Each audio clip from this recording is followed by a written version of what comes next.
Thank you very much. Good morning, ladies and gentlemen. When you were last with us on Wednesday of last week, as you recall, the state had rested. I'm now going to ask the defense whether they wish to present evidence. Mr. Shardt, does the defense have evidence to present on behalf of Mr. Stillwell? Your Honor, we do not wish to present any evidence. Understood. Mr. Stillwell. All right. And Mr. Weinstein, does the defense wish to present evidence on behalf of Mr. Kendrick? No, Your Honor, we do not feel that's necessary. All right. Thank you very much. All right. That means that the evidence is closed, and the next step in this case is the closing arguments. Because the state has the burden of proof in this case, the state will make an initial closing argument. The defense will then have an opportunity to present any closing argument that they wish to present, and the defense, if the defense does present closing, then the state will then have a final opportunity at summation. All right, so I'm not sure who's going to present the opening on behalf of the state, but whomever that is, you may proceed. Thank you, Your Honor. All right, you can go ahead, Mr. Atkins. Sorry. Thank you, Your Honor. Good morning, Mr. Jury. I wanted to talk to you about what we've learned YSL is about. And 4 words come to mind. The first word, deception, intimidation, destruction, and death. Deception of the youth who get enamored with what is presented publicly and then deceived when they become a part of the criminal enterprise. Deception for law enforcement to not uncover the actions that they commit. And deception in this very courtroom with witnesses that have sat right before you to try to continue that enterprise. Intimidation, the public videos we've seen about people that they label as rats, people that they label as snitches or snitching, and that repeated threat, either overt, out in the open, or subtle, that if we do a crime to you or you know about it, don't say anything. The destruction has multiple parts. You've heard from multiple communities all throughout Fulton County that often similar pockets in the city have been affected, from dealing drugs, the robberies, the shootings, the shell casings, the windows, the doors, the refrigerators, the cars, over and over. That's the destruction. And then you've heard about the death. Jeffrey Williams himself said, YSL, in this video after he says murder gang, someone right next to him says YSL till we're dead and pale. But also, you've heard about 3 murders, Donovan Thomas, Chanel Drinks, and Jamari Holmes. That is what YSL, the criminal enterprise, is about. Now, I'm going to talk to you about Count 1 RICO and Criminal Street Gang. And so, when I am complete, at the end, Ms. Hylton will come up and talk to you about the murder of Donovan Thomas and the murder of Chanel Drinks and the remaining counts. Now, what I just said, it's not just my words.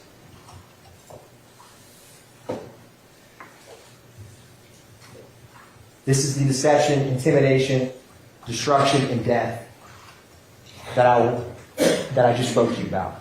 Murder gang and my slime is above the law. But in Fulton County, nobody is above the law, and that's why you're here.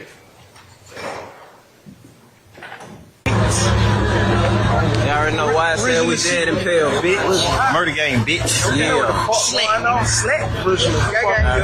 Yeah. No count. No count. And we actually free. You know that. Those are their own words, murder gang. What they are publicly stating that the enterprise and the street gang, and I may use both of those terms interchangeably today, are about. Right. Only thing y'all nigga got more than us is dead now. This in your video? There's a we and a us. He's saying the only thing that they have is more people who are deceased, which is saying that we don't. And that they, I argue from the evidence we've been presented amply throughout this trial, is their rivals, their ops. The Atlanta Blood Gang, 5th Gang, 9 Deuce, YFN, that group. And lastly, after publicly bragging and boasting about murders, what is their viewpoint on being held accountable?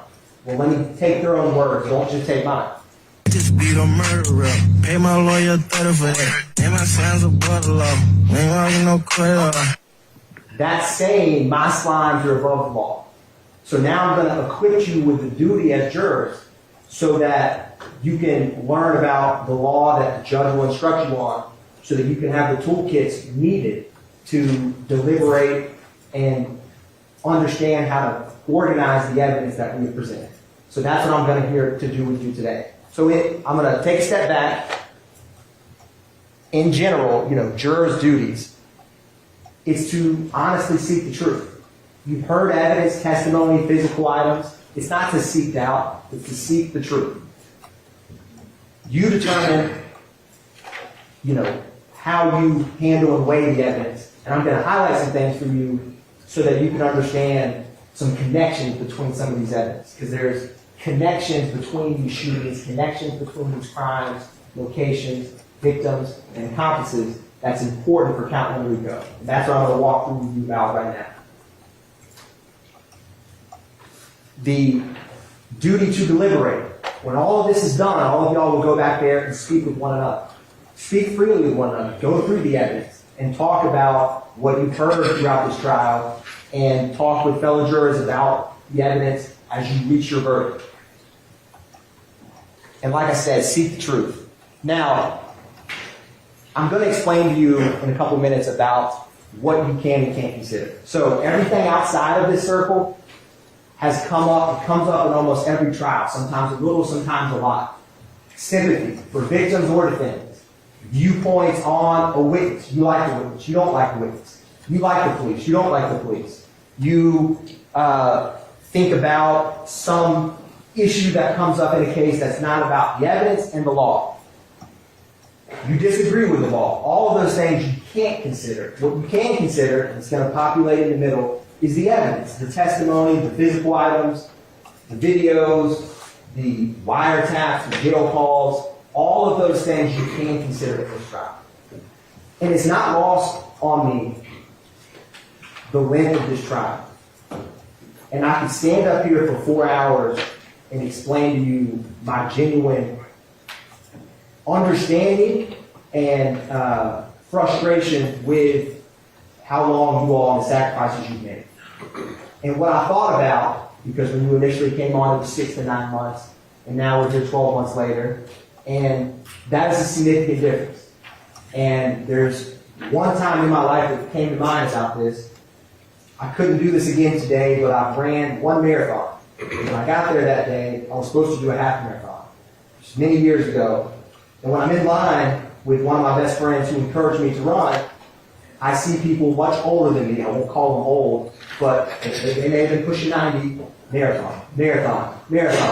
And so he gave me that look, and I said, all right, I'll do the marathon with you. And during that, expecting to run a half, that day running a full, I had moments where I wanted to quit. I had moments I wanted to walk. I had moments where I wasn't ready, I wasn't prepared, I didn't sign up for this, even though technically I agreed to do the marathon. And as I got to the end, like we are here, I said, if I walk off on mile 21 or 20, all of this will be for nothing. And I will regret that. So with this time, I ask you to see it through, finish strong. And by that, I mean listen to the closing arguments and deliberate with one another in the evidence. Because you owe it to yourself, you owe it to the victims, and you owe it to your duty as jurors. And like I said, what I wanted to do, because I can't go back and change the hands of time, I can't, is make this time valuable and give you the tools you need. Because you've heard a lot about RICO, but you've not yet had anyone explain what that means. So that's my goal, and that's what I'm here to do, is to help that you can understand the law, how it fits with this evidence, so that you can deliberate and reach the only reasonable conclusion that these defendants and these co-conspirators are guilty of count one, conspiring to commit RICO. So I'm going to walk through that with you. Now this circle, I speak faster than I click, so it's going to catch up with me. But like I said, you consider the evidence, the testimony, you don't consider what is outside.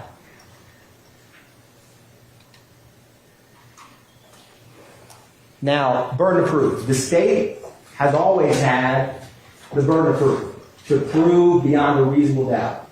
And that's a burden that I own. It's how it should be. And so the state, this burden of proof rests with it until we prove each and every element beyond a reasonable doubt. What is a reasonable doubt? Everyone's heard that term, but what does it actually mean? It's not a mathematical certainty. There's no algorithm or specific number. It is a doubt that's reasonable. It's not vague. And so this presumption, I use a cloak, right, where you're presumed innocent. Everyone is. Until the state has proven your guilt on whatever crime, in this case, RICO, murder, street gang, beyond a reasonable doubt. For some of y'all, when you're back there deliberating and thinking through the evidence, you may have realized halfway through my speech today, when you understand RICO, that they're guilty. You might have come to that conclusion months ago. You may have come to that conclusion in terms of where we are in the evidence as you walk through it, at a different point. But when the state proves, as we have beyond a reasonable doubt, that cloak of innocence goes away. And that's what you as jurors are here to decide. And reasonable doubt, like I said, it's reasonable. You don't seek doubt, you seek the truth, and it's a doubt. It means just what it says. If I were to, I wouldn't do this, but if I took something from Madam Court reporter, say her coffee pot, and there's a security camera right there. If all of y'all saw me do this, if I had a trial and never called one of y'all, I'm on trial for stealing Madam Court reporter's coffee mug, if you didn't, if you had a trial with just that surveillance video, and it clearly showed me unmasked, taken, and leave, you wouldn't need all these witnesses. Or if you had the reverse, you didn't have a surveillance video, but you had an eyewitness or circumstantial evidence. Just because you don't have a piece of item or evidence doesn't necessarily mean reasonable doubt. It means just what it says. Is it reasonable? So I'm going to show you an illustration that is something we all recognize, which is a dollar bill. And you're going to see pieces of this dollar bill missing. And all of you will immediately recognize what it is. And like I said, it's not a mathematical certainty. It is reasonable doubt.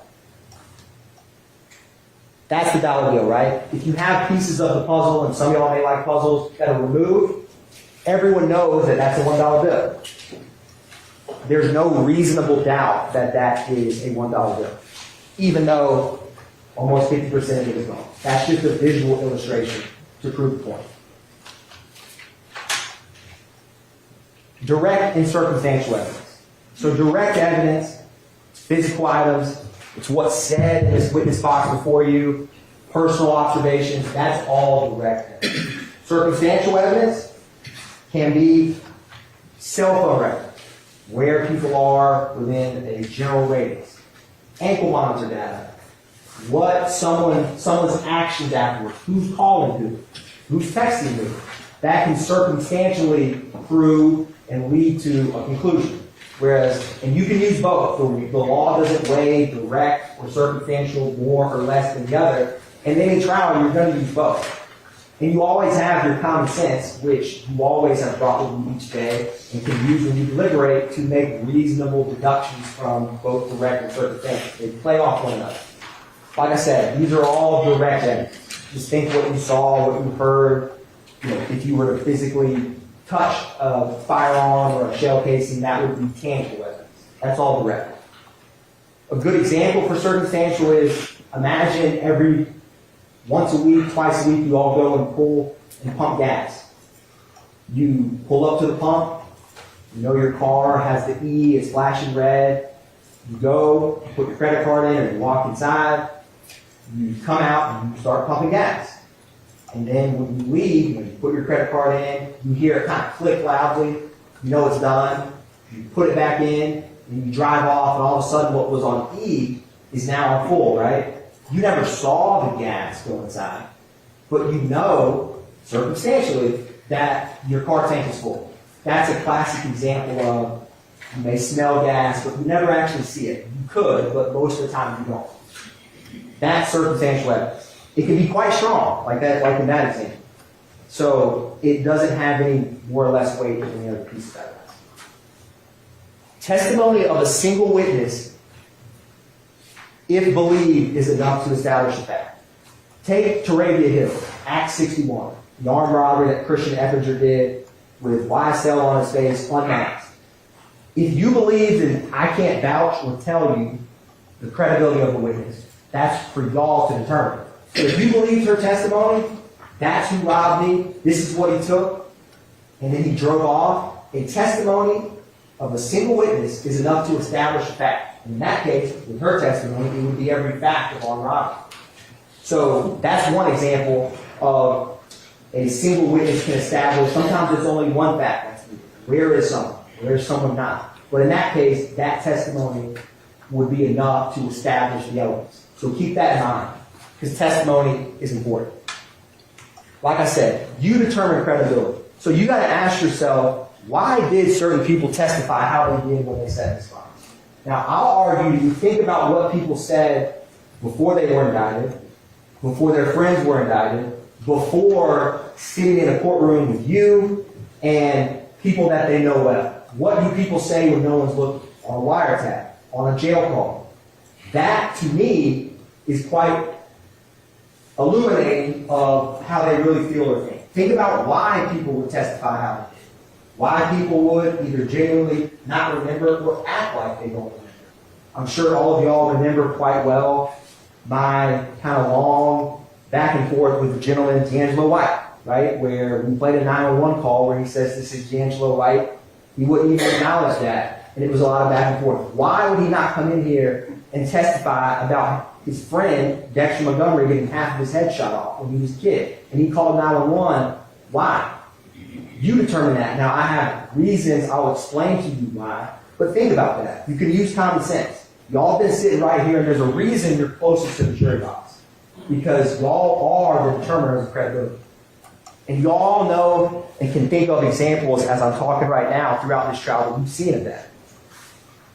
Who doesn't have an interest, right? If you have some, I'll use, someone from the Georgia Bureau of Investigation, right? They come in, they test an item.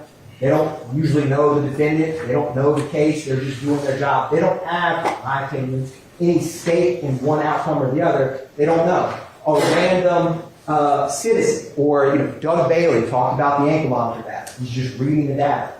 Those kind of witnesses, I argue to you, can be quite credible because they don't have anything to gain. They have nothing to lose. Think about people who do and how that would have impacted their testimony. Their opportunity for knowing facts. If someone hangs out with one another, like Quindary Zachary, you saw all these photographs in 2015.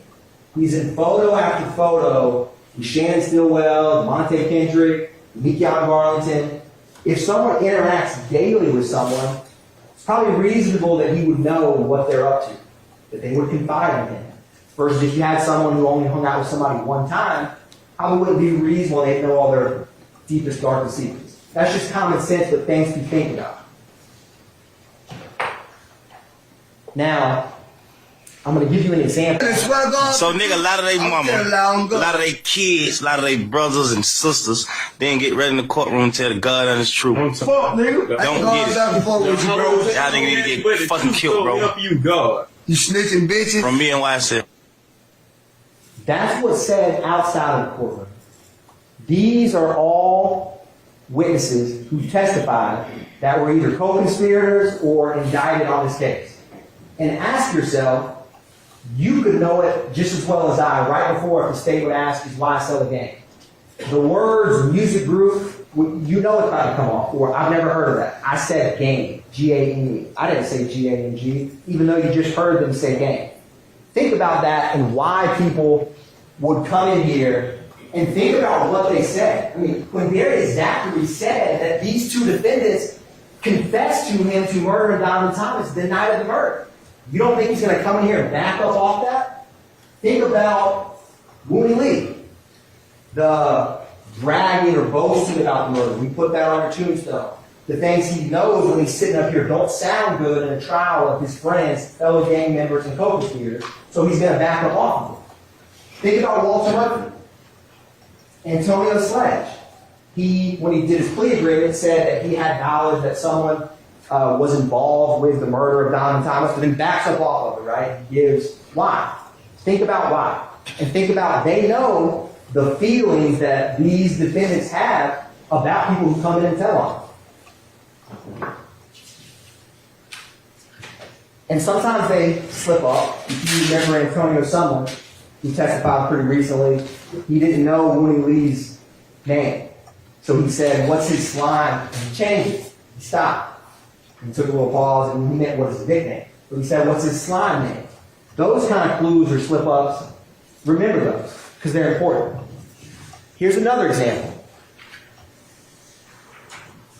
This is Diamante Kendrick on the left with a hat that has a big rat and a big X on it. And on the right is defendant Stillwell's tattoos. Oh, Mirton, you heard that, the code of silence.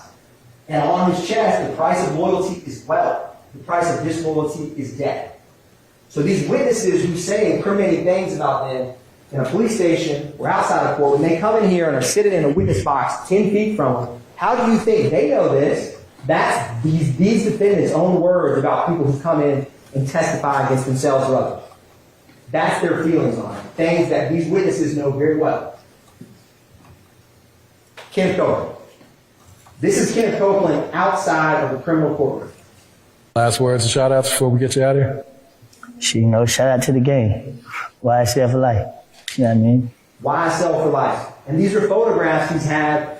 He has known Shannon Stillwell for almost the vast majority of his life. Most of these photos to show the length of time. Look at these photos with Kendrick. These are all photos with Kenneth Copeland and both of these defendants in trial. They are friends. They know each other very well. And Kenneth Copeland would not want to say something, I argue to you, because of his bias and motive that would want to hurt him. That's just common sense. And think about that when you hear what people say to a police station when it's just Detective Gaither and Dennis, or what they say in this courtroom. Quindarius Zachary, outside of court. Yeah, big Bruce Knight, slime takeover. Oh, fuck you mean? I got all my niggas with me when Bruce Knight. Nigga, where we at, y'all? Bruce, yeah, nigga slap, nigga, fuck wrong with y'all, nigga. Plenty ammo for you monkey niggas. Yeah, big guns, bleeding right now. Slant. Now that's a video from May of 2015. Roughly February, March, April, 4 months after the murder of Donald Thomas. That's what Quindarius Zachary's saying. You don't think he knows who did what? I argue to you. And then when he comes into court, right, he doesn't recognize a snake emoji, or he makes jokes about the color green, things that he thinks will hurt them. You all pick up on this. I saw you write notes. You can see their reaction. You can see if someone's uncomfortable, comfortable. All of those things you all are equipped with and can use when you weigh testimony. Parties to a crime. This is the principle that's going to come up in this case. Parties to a crime. Think about this. 4 people go to rob a bank. One of them is the getaway driver. One of them, I'm going to go run in and get the money. The third one's going to go in and do a distraction. And the fourth one has a gun in case it's needed. The driver never gets out of the car. They get to the bank. The guy goes in to get the money. The security guard realizes it's a robbery, pulls out his gun, and the guy with the gun behind him shoots and strikes the security guard. And then they all 4 get away and leave. As parties to a crime, they all played a role or a piece in that crime. So they would all be legally guilty of that murder if those facts came out into a trial. So party to a crime, it's not necessarily the person who pulled the trigger. It could be the driver. Now, this is going to show you an illustration of what I talked about, because this isn't at first stick out. So you have 4 people planning a bank robbery, all with different roles. And if it was either intentional murder or, say, the security guard shot and killed one of the robbers, it could be a felony murder that comes up. And so all of them would be guilty in this fact pattern of that. So in this case, what Copeland and Zachary say about defendant Kendrick is he was driving the Infiniti Q50. If he's driving that Infiniti Q50 while Shannon Stillwell, Demise and Bowen are shooting 7.62 and 9mm shell casings into the body of Donald Thomas with Justin Cobb doo-wop, that's party to a crime. That's the example in this case. And it will come up in some of the overt acts that we're going to talk about soon. Mr. Atkins. Yes, Your Honor. I need to interrupt you for just a minute. I'm sorry. In the overflow room, they can't hear you. It sounds like, Your Honor, this microphone may have Yes, Your Honor. If you let me know if that helps fix that. I got to fix this belt buckle here real quick. Well, I'll hold it for right now. Now, sorry, I want to talk about the crimes that I'm going to talk about. So in green is what I'm going to talk to you about, which count 51 is criminal street gang. Count 50 is criminal street gang of defendant Stillwell. He's on the right, and Kendrick is on the left. And count 1 RICO applies to both. So both are charged with the murder of Donovan Thomas.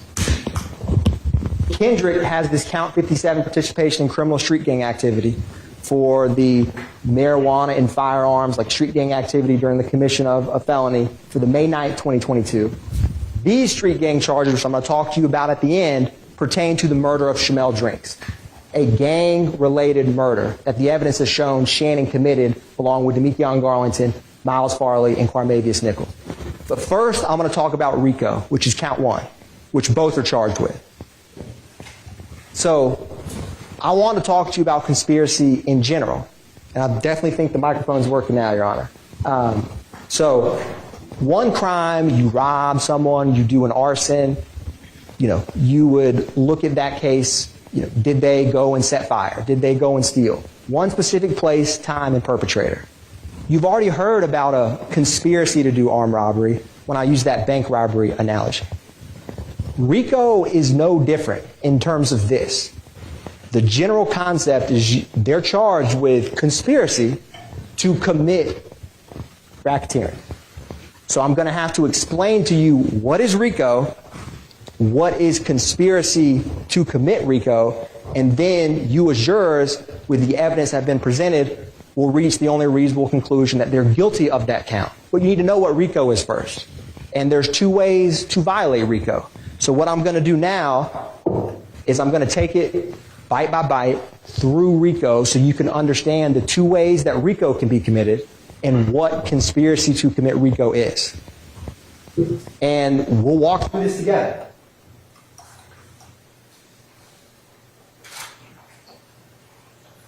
I've already explained conspiracy in general.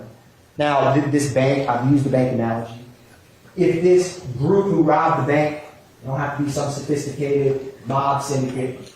If those 4 are just sitting around and say, let's be the bank robbing boys, maybe we'll sell drugs on the side and we'll shoot people, the rival bank group, and we're going to call ourselves, the BRC, bank robbing group. If they got tattoos of BRC, they got necklaces of BRC, they say, hey, we are BRC. If they went and all knowingly and willingly agreed to be a part of that, knowing that a pattern of racketeering, which I will explain to you, will be committed, that concept is what we'll be talking about. It's not any different in general. It's conspiracy and RICO. And when you put the 2 together, that's what they're charged with. So, let's walk through this. This is from the indictment, which you will have with you when you deliberate.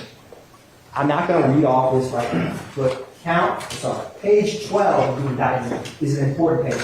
It lays out what the state alleges the criminal objectives of the conspiracy are, and that they violated, there's a subsection A and a subsection B, which we're going to talk about. So remember page 12 of the indictment, because it will come up multiple times. So what is knowingly and willfully joined? Look at what they do, what they say, and crimes that they commit. If you want to figure out if the bank robbing crew or if YSL, if someone knowingly and willingly joined them, that's Kendrick on the bottom, with slat on his left forearm and a snake that goes from his stomach to his neck, and YSL a little bit underneath his Adam's apple. Do you think he knowingly and willfully joined YSL? He got a permanent tattoo on 3 different spots of his body, one of which very close to his face. That is something you can use and consider. Oftentimes with criminal conspiracies, they don't have a written contract. They don't have a, you're not going to have that coffee room table. Let's all agree to be a criminal enterprise. We all hereby today on January 1st of 2000. From here on out, we're in an enterprise. That's often not how it works. So you got to look at what they say, what they do, and if you permanently get a tattoo, that's a pretty strong indicator that you're willingly and knowingly a part of this. Shannon Stillwell, often wearing clothing, saying stuff, me and my slimes above the law. You've heard that and seen that clothing line, which yes, they can play it off as just some innocent clothing line, but it says slime. It's physical human being, wipe your effing nose, right? And you've heard from gang detectives that wipe your nose is not some, joke. It's about murdering someone. It's actually violence. So that's Kendrick in the middle, next to a slack graffiti with a red bandana. How they act, say, and do over time, those are the clues to know that someone willingly joined a conspiracy. So let's break this down a little bit further. We need to switch it. It's came out again, Your Honor. This is probably the easiest element while we switch this mic. 2 or more conspirators. Oh, thank you, Sergeant. Thank you. So, that, you can't have a conspiracy with one person, right? So, I think we all can agree that should be an element that's easy to check. You've heard from ample, it doesn't have to just be the 28 indicted co-conspirators. You will see in that indictment that it states on page 12 that it also includes unnamed or unindicted co-conspirators, if you find that they're part of a conspiracy. So keep that in mind when you go back and deliberate. But yes, one of the elements, beyond a reasonable doubt, is 2 or more. I think that element, I'm not going to spend any more time on that one. You've heard from ample people you see in the witness stand that are 2 or more of YSL. This just illustrates that point. Now, agreement. This is another important element of RICO to kind of understand. How do you know that someone agreed? Like I said, it doesn't have to be expressed. It doesn't have to be where did they sign the YSL ledger. I'm going to join. I'm in. You rarely see stuff like that. There's no such ledger in this case. It's mutual but unspoken understanding. I say actions speak louder than words. If you want to know how someone believes or if they agree, what do they do? So I'm going to show you some examples of agreement. And a lot of the evidence that I'll talk about, it has multiple purposes. So we will talk about and you will see what can prove agreement can also prove if they knowingly and willfully join.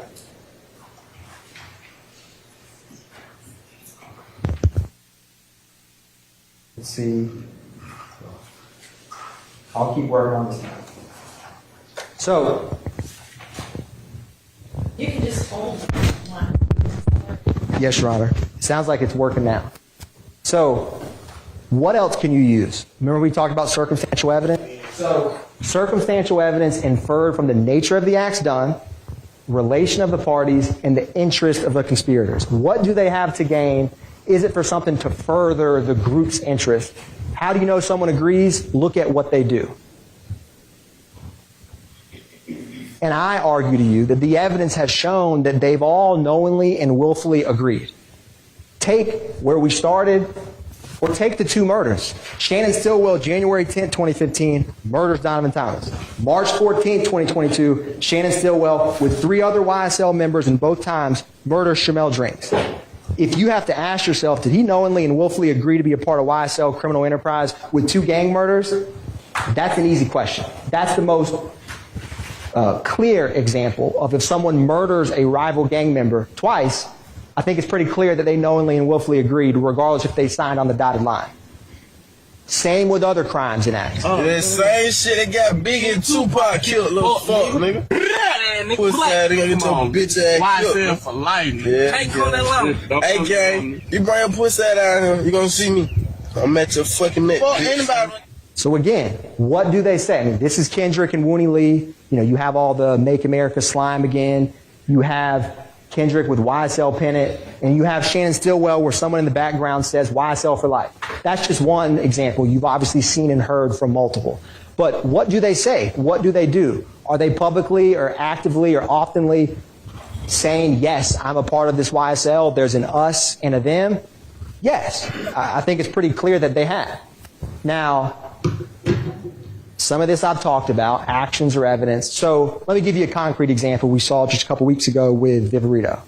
So, YFN Lucci flyer. This is from Marquavius Huey's phone, where him and Jeffrey Williams, they send the text message, the flyer of Lucci.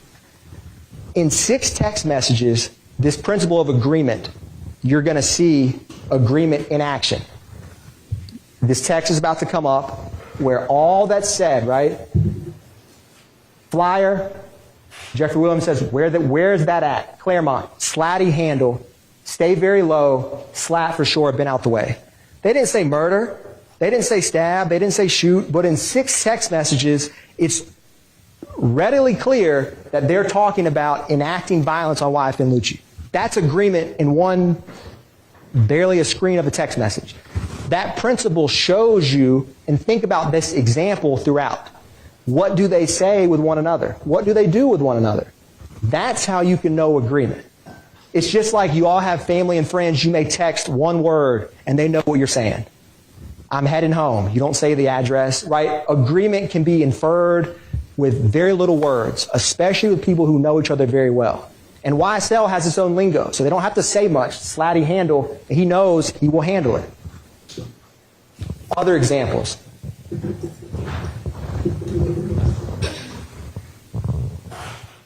What it does not require. I've covered most of this. It doesn't require, like I said, physical meetings, even though we have that in this case. Knowledge of the details of the conspiracy. I argue we have that in this case, considering that Kenneth Copeland, Quindarius Zachary, Walter Murphy, all of these individuals have given statements with evidence that's been corroborated that real crimes happened in real places and they knew about it. So a lot of these, you don't have to have them, but you actually do in this case. The last one, the identity of all the co-conspirators. You wouldn't have to know if you had 200 members of YSL. I don't know the exact number, but you wouldn't have to know every single one. Obviously, I argue to you that they know quite a few because you see the same individuals speaking, talking, and acting in concert together throughout the case. But none of these things are necessary to reach agreement. So, and there's a slight lag on this Zoom with this clicker. So I'm gonna move through this. So at its core, the crime is the agreement. The overt acts let you know that it's real. So this is important. They're charged with conspiracy to violate RICO. So the agreement to violate RICO, that's the crime they're charged with. These overt acts that you've heard from and we're about to walk through, those let you know that this isn't just fanciful, this isn't just in their minds, it's a real conspiracy.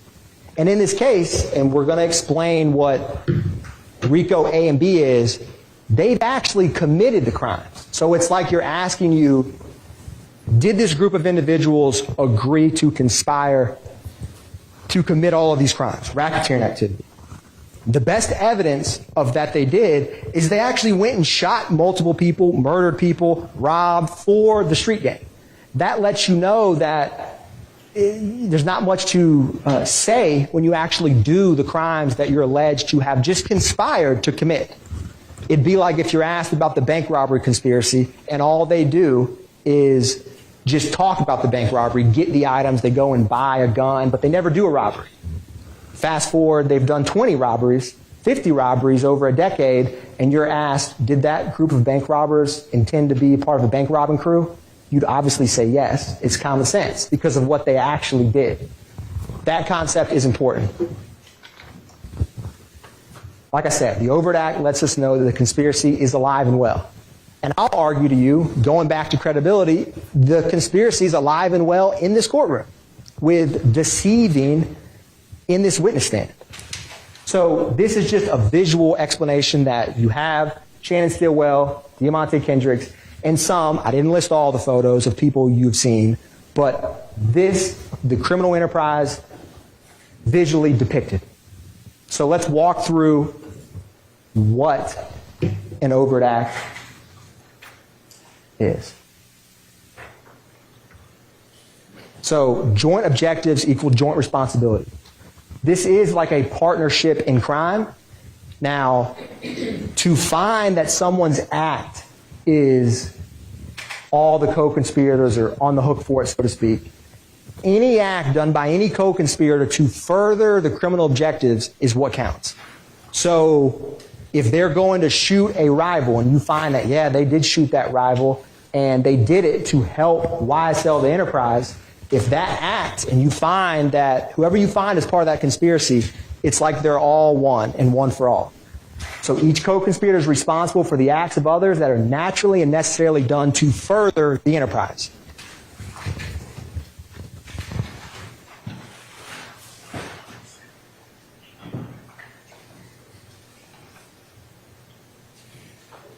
Now, I've talked about different ways to violate.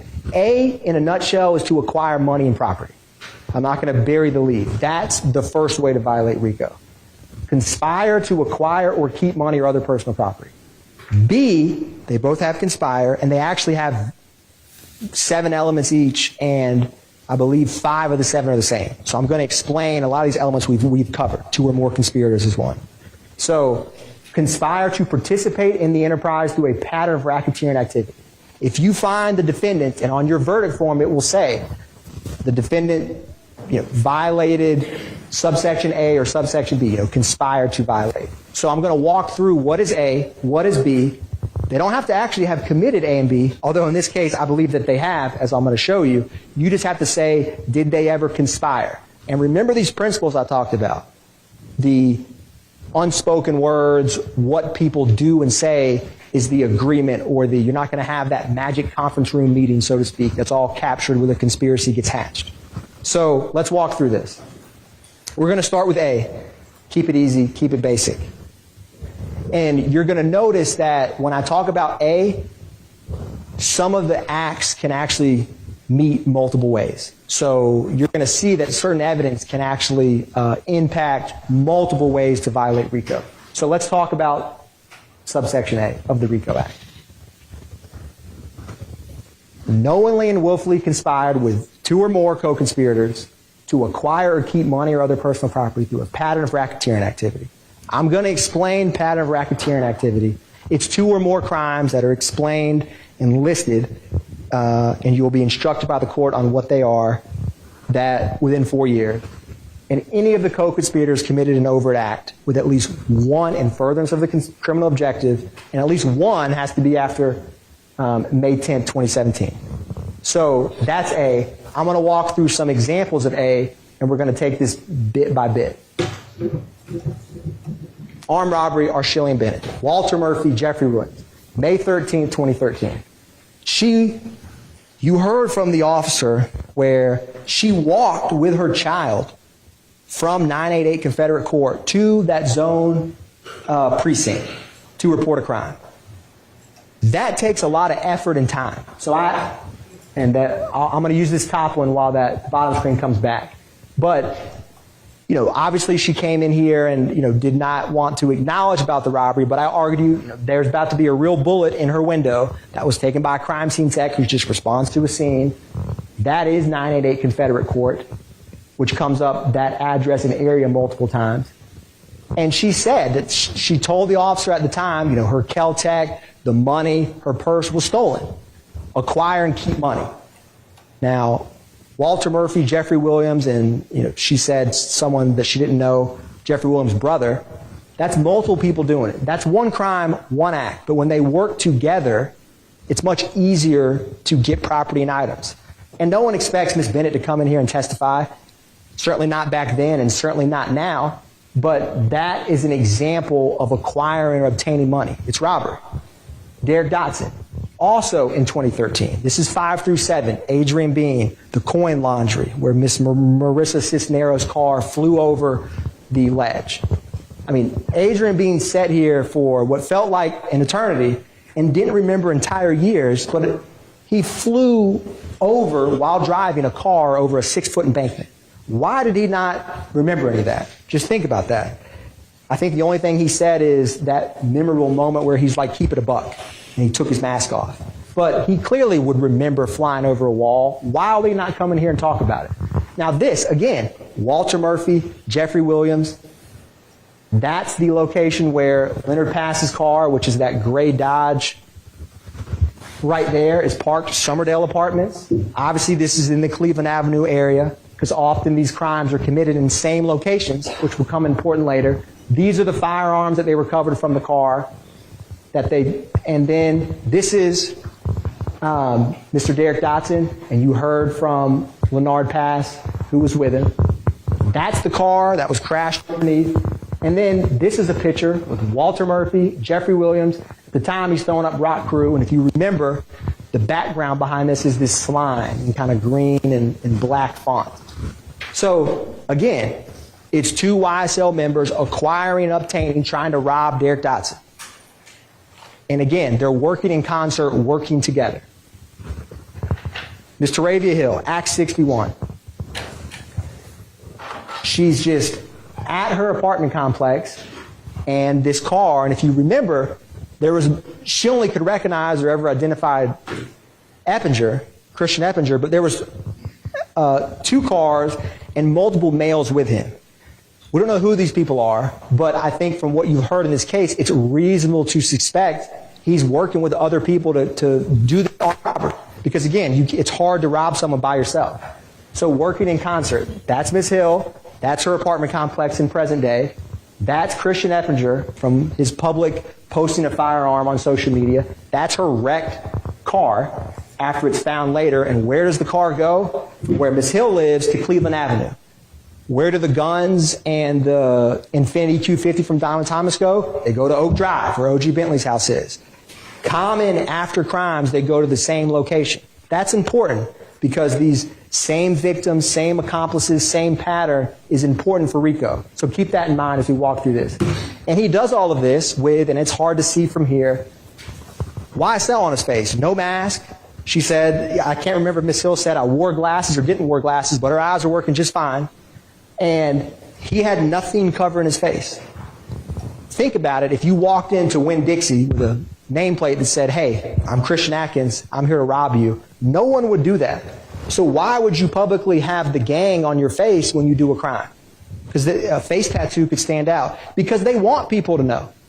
You want the notoriety. You want the fear. Who robbed you? YSL. She doesn't know his name. Think about that. You have multiple people, and Walter Murphy, for those, I don't know the date Walter Murphy got his face tattoo. I know Eppinger had it for this, but Walter Murphy has a YSL on his forehead, right? So think about that public display of allegiance to the criminal street gang and the enterprise, and when you commit the crime, because that's important. Now, stolen firearms. I'm not going to show you or bring out every firearm we've introduced, but there's a lot of stolen guns. Think about, we don't know where all those guns came from. Sometimes you heard from the person whose home was burglarized or car was broken into, and you said, yes, this was a report from this location. But, you add these up, it's a decent number of stolen guns. These are all overt acts. Jeffrey Williams, the Sig Sauer, September 9th, 2013. Defendant Kendrick with Arnold when they were riding back into near Trestle Tree Confederate, the same location Miss Bennett lived at, right? On October 1st, 2015, after Martinez Arnold got jumped at Magic City. 40 cal stolen. FN57, that is the stop that Officer Fikes did of Jeffrey Williams and Sergio Kitchens. Why are all these stolen weapons from 2013, 2015, 2017, 2018, 2020, 2015, and 2022? You heard from Detective Liam Packer that it was some train theft from the ATF, that a cargo shipment. That's acquiring or maintaining property, stolen guns. Ask yourself where all these stolen guns come, and you've seen, like when Quindarius Zachary is arrested with the gun on May 7th, 2015, that came back with Nibin when Kilgore testified to the shooting of Miss Frida Reed's house. When it matched that, the guns exchange hands. The guns move around, and stolen guns are harder to trace. That's acquiring and maintaining property. And evidence of it. I just included a couple photos because we have a lot to cover, but that is stolen property, all tethered to A. In 2022, right, this is the gun that was reported stolen, that right before they went to the house on Meadowlark Drive, it was thrown out and recovered, and it came back stolen. Again, stolen weapons from as far back as 2013 to stolen weapons as recently as 2022, there's common patterns that indicate that they get stolen firearms quite easily.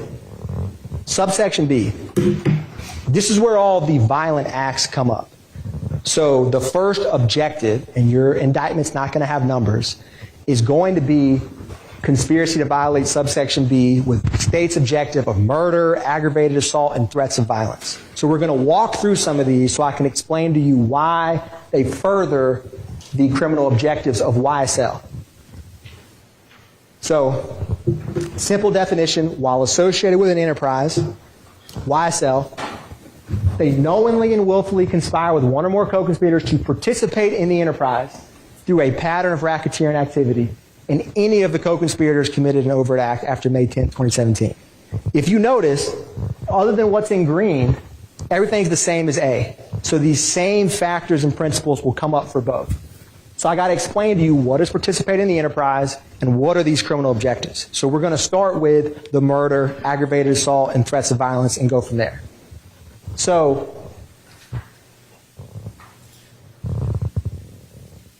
again, page 12 of the indictment, it outlines the conspiracy. I'm not going to read all this for you now, but it states the Young Slime Life enterprise and what the criminal objectives are right after. That's where you can find it on page 12 of the indictment you're going to have. These are these objectives. I've removed them from the indictment, but we're going to start with the first one. Murder, assault, threats of violence. And then we're going to talk about robbery, theft, unlawful sale, and distribution of drugs. So let's walk through this together. I just wanted to show you a brief visual of how you're going to have the indictment with you and can look through it. So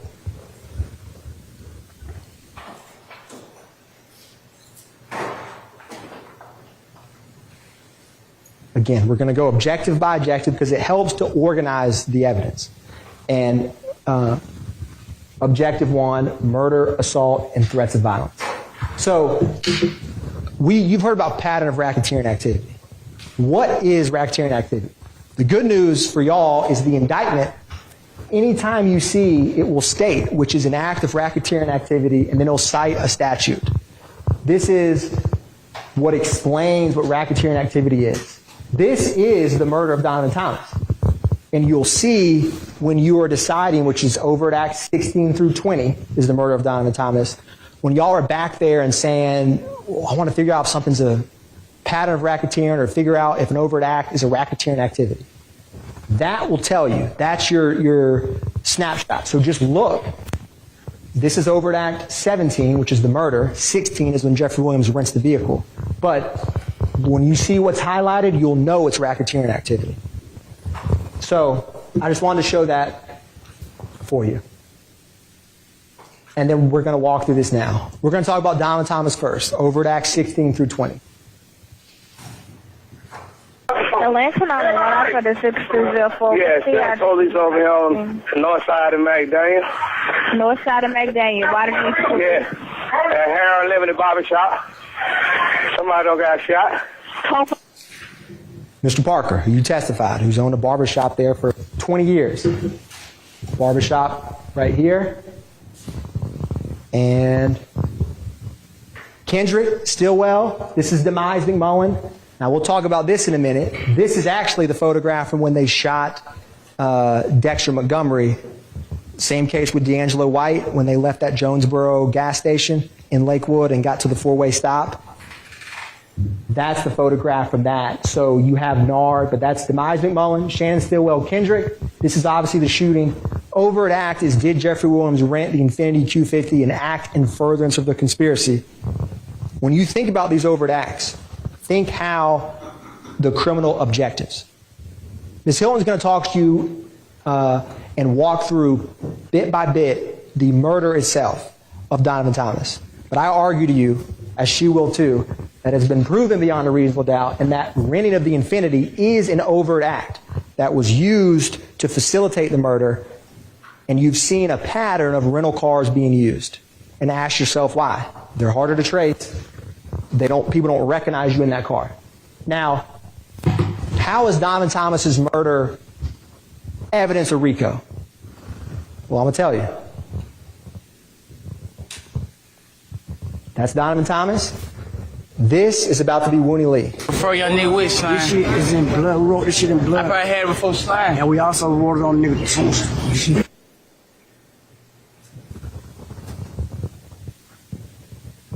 We wrote it on a tombstone. And that's Donovan Thomas's gravestone. And when Miss Edmonds, who testified to you about recognizing that, she didn't wipe graffiti, she didn't wipe paint off that tombstone, she wiped a confession. And that confession says slapped. Because that's who it's for, that's who it's from, that's who publicly has acknowledged that murder since it happened. YSL, the criminal enterprise. And that same slap in green handwriting, Defendant Stillwell is posting in, 7 years later in a slime t-shirt, right, peanut stone gray. That's the translation version. He put it in Spanish. Wooney Lee's comment, his comment, they're all talking about and kind of joking sheepishly about a murder of Donovan Thomas. It's we, it's us, it's criminal enterprise. Now, we talked about Kendrick's tattoo, which is about to come up on his left forearm. I don't know when he got this tattoo, when this Zoom works with me and it comes up. I don't know if he had that tattoo of slat on his arm while he's driving the Infinity 250 past 330 McDaniel Street and Nard and Shannon shot and killed Donovan Thomas, but that same green slat ends up on the gravestone. It's not a coincidence. And they're telling you that they did it, and they just don't care. Because as you said when we started, slimes are above the law. But they didn't think about you. Now, Swear to God, we killed nuts, so they gonna stay on you. Yeah. you hear it as clear as I hear it. I swear to God, nobody accused Dolly of murdering Donovan Thomas. Who's the we? And then you hear in the background, we smoke nut. And if you remember that call, right before that, Woody saying, tell your brother I love him. And then you can hear Jeffrey Williams say, tell him I love him. Right there next to him. We killed Nut. We put it on his tombstone. Slap, slap, and then just making a cheapest joke this years later. They're telling you we did it, they just don't care. And that's Shannon Stillwell in that same video, and there's a live snake and a YSL chain. It's out in the open. Beat a murder rap.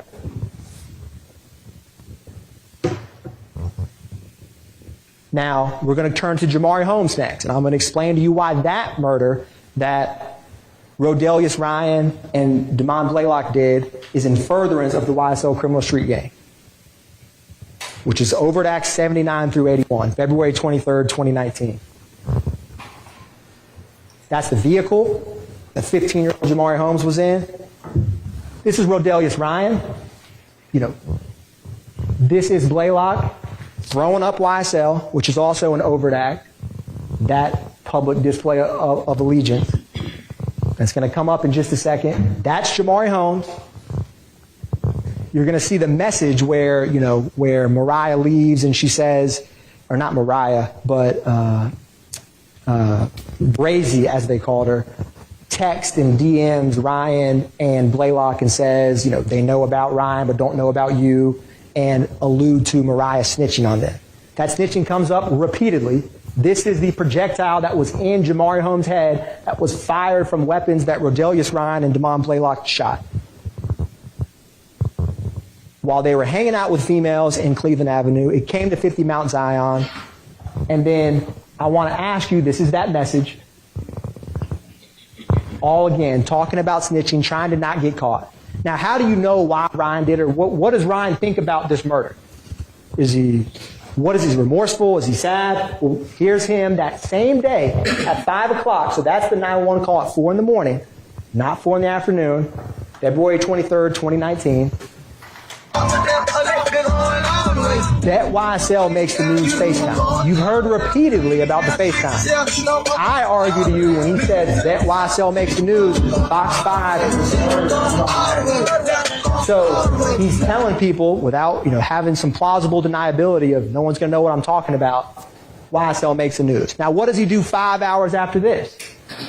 Let's find out. Block life knowing again. 250 knowing again. Bitch, I push nigga can't come up here and then block. Yeah, no cap. Cut a rag, gonna shoot at your fitted. That's no cap. He's going to shoot at your fitted, and that's the fitted cap that Jamari Holmes wore on his head when he was murdered. That is bragging about the murder. YSL makes the news, and then he's on the quote-unquote block, right? And he's throwing up YSL. Is it a coincidence that this guy he's with says, Little Rod will shoot at your... Don't come on this block. And you have Bernard Mitch and all of them who weren't from that neighborhood come over to 50 Mount Zion. He will shoot at your fitted cap. And there's a literal fitted cap from Jamari Holmes' head with a bullet hole in it, and that's his skull with a bullet hole in it. This ain't, murder gang isn't some facade, this isn't for clout, this is real life. And this is the bragging and the boasting above the law and proving that they're doing it for the street gang. They're telling you, nothing I've said so far with these two murders is anything but their own words. March 14, 2022, Shamel drinks. I think it's amply clear that this murder is gang-related. It's to further YSL. You've heard about the Nibin matches, the double homicide of Christian Lee Miller and Darius Ford. You heard op hunting, all of the way that Garlington and Shannon talked about getting revenge. And what happens? They see an op at a gas station and 4 YSL members in a rented vehicle murder. And Shannon Stillwell's involved in both. And it's eerily similar to Donovan Thomas's murder. This is the corridor right there, and that is Shamel Drink's vehicle with bullet holes on the same side of his car that Shannon Stillwell's Audi drove up in. It's not rocket science that he did it. The evidence has shown you he did, and it's 100% gang-related. They're both part of the same rival group. There's no evidence about any kind of disagreement or anything with Shamel Drinks. They did it for YSL. They did it to get revenge, and this is just a visual representation where Shannon Stillwell is publicly stating, check the score. Because again, shooting and murder is like a scoreboard, but this ain't a sports game. This is the Superior Court of Fulton County, and you can't go shoot people for sport or murder your rivals to up the score. That ain't how it works. That's the Mekion Garlington. There's the Ford Fusion with Miles Farley and with Quarmavius Nichols. Now, aggravated assault. We've heard a lot about aggravated assaults. And in a case like this, you can kind of get numb to the shell casings collected, the damage, but these are acts of racketeering, real guns shooting real bullets towards property or people. What do YSL members say about shooting? Well, let's ask. Y'all know we on tour, you better keep your distance. Don't come to no club. Don't come outside, don't do shit. Stay your ass in your mama house. Don't cook there in your mama basement. Making beats and shit. Don't bring your ass out the house. Hey, look, don't come outside.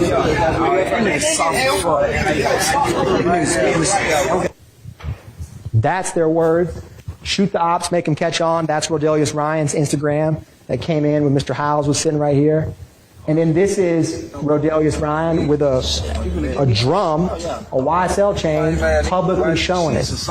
These public threats of violence, when you're murdering people and throwing up YSL and bragging about it, that has a real effect of people who want to come in and testify or people to ever want to tell the police, period. These aren't just, a facade. This isn't just a movie. This is real life. And they're showing you and telling you what they're about. So I say take them at their word for it. April 12, 2015, Dexter Montgomery.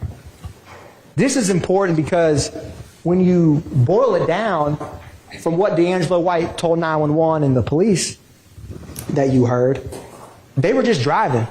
And it seemed like O.G. Bentley thought that they were following them. They get to the gas station. There's no real reason for this to escalate to where it did. And when they leave the gas station, from Walter Murphy's evidence, Nard and Walter Murphy come. It's one YSL member, O.G. Bentley. Maybe he was paranoid. Maybe someone was out to get him. But it wasn't D'Angelo White. It was not Dexter Montgomery. And this is their car when it stops after the shooting at that stoplight.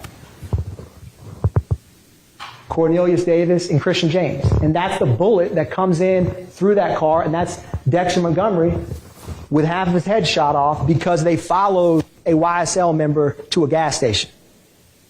That's it. One call, Walter Murphy and DeMaz McMullen, they didn't say, where do I sign the criminal enterprise contract? This agreement I talked about, Slat handled that. They just go. They grabbed the sticks and went. My name's D'Angelo.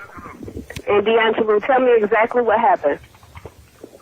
Now, we was at the gas station. my partner was trying to talk to a girl, but I guess they thought we was following them, and then they pulled up on and just started, and we pulled off. And then we pulled off from the gas station, and then we got away. And then we ended up driving a back streetway, and then we ended up seeing them again. They ended up shooting, and somebody ended up getting hit. Okay. Are you with? Like I said, they're just driving. I mean, this is Walter Murphy with a stick. This is Demise McMullen, who they say hard-nard, the same person that Condarius Zachary and Copeland said was shooting at Donovan Thomas. This is 3 months later. It's a lot more likely that he's a shooter when you see him on camera with a long gun at a gas station for no reason because O.G. Bentley called him. Their same common associates with no questions come. That's an overt act in furtherance of the conspiracy. Lil Wayne tour bus, April 26, 2015. You heard a lot of evidence about Lil Wayne. What you didn't hear was any remote personal reason that Jimmy Winfrey would have any, even knew or had any kind of squabble with Dwayne Carter, Lil Wayne. So why did he shoot the bus? You heard about the public back and forth, and look at the actions before, during, and after of that shooting. Now, this is only a couple weeks after Dexter Montgomery. And it's 2 days before the shooting spree of Adele Drive and Drew Drive that Garlington, Zachary, and Sledge did. So all these shootings, when Gaither and Dennis come in and talk about shooting after shooting, they're not just making this stuff up. It's real. So this is at Mr. Alvin Lewis's tour bus, shot up. This is Jimmy Winfrey. You heard from Detective Dennis about visually seeing them, and Zachary kind of got spooked because he knew his social security number, which would probably spook out Zachary of like, how does this gang detective know me like that? And then you have this post, which is Overt Act 121, I'm free, death before dishonor. Quite similar to the tattoo that Shannon Stillwell has, YSL. And what does he say about it? And by he, I mean Jimmy Winfrey.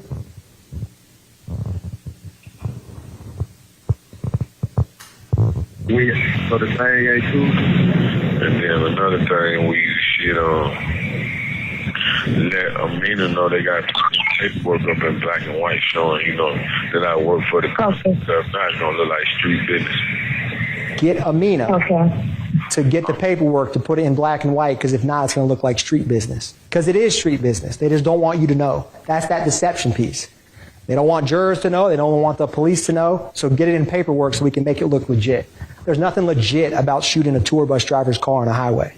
There's none. This is the phone records. They move as a pack. They move as one. This is before, where Zachary, Winfrey, Sledge, McMullen, Greer, and Dolly are all in the general area of the vault. This is, when it's about to come up, is the compound, which is a little bit later. Zachary, Winfrey, McMullen, Greer, and Dolly, 142 to 304. They all have kind of similar times when they leave, similar times when they depart. And then the last slide is going to be Dolly and Jimmy Winfrey's phone records for when the shooting happened.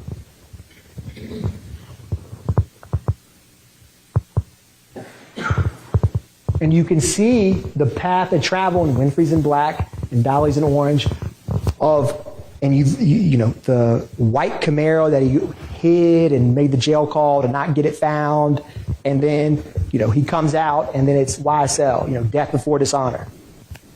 Jimmy Winfrey quite likely did not act alone. How do you drive a white Camaro going 80 down a highway and shoot that many times in a bus? Just think about it. It's common sense. They act as one, as you've seen. This is 2 days later. 3 other completely different YSL members, but all part of the same criminal street gang. Garlington, Zachary, and Sledge. Garlington gets jumped at Club Crucial. What do? They go on a shooting spree. First they go shoot up 1428, then they go shoot up 1903 Drew Drive, back to back to back. This is Miss Bell. And when you talk about, credibility of witnesses, you don't believe Miss Bell's testimony because you like her. Everybody wants to drink a glass of vodka with Miss Bell. She was a sweet lady. You believe it because what motive does she have to come in here and sit and say that her house was shot up other than that it did? What motive does she have? What bias does she have? She's a good example. She's just in her bed trying to drink a nightcap and just hang out. And what happens? They shoot at her because they think that, her nephew or someone in YFN is there. That's not how it works in Fulton County. You don't just go shoot people's houses up because you're ops there. But again, they're above the law. This is the timeline, 220 to 406 to 551. This is Zachary with what looks like an AK-47 and Demekion Garlington and their sledge wiping his nose.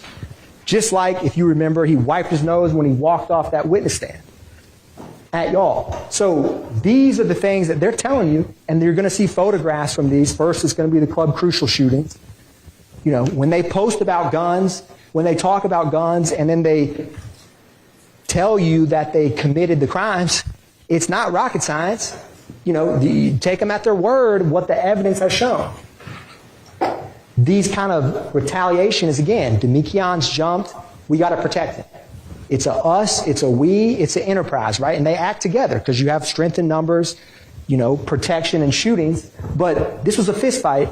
Now, it was a shooting in the parking lot, and then they go to other homes, travel intentionally down there and shoot.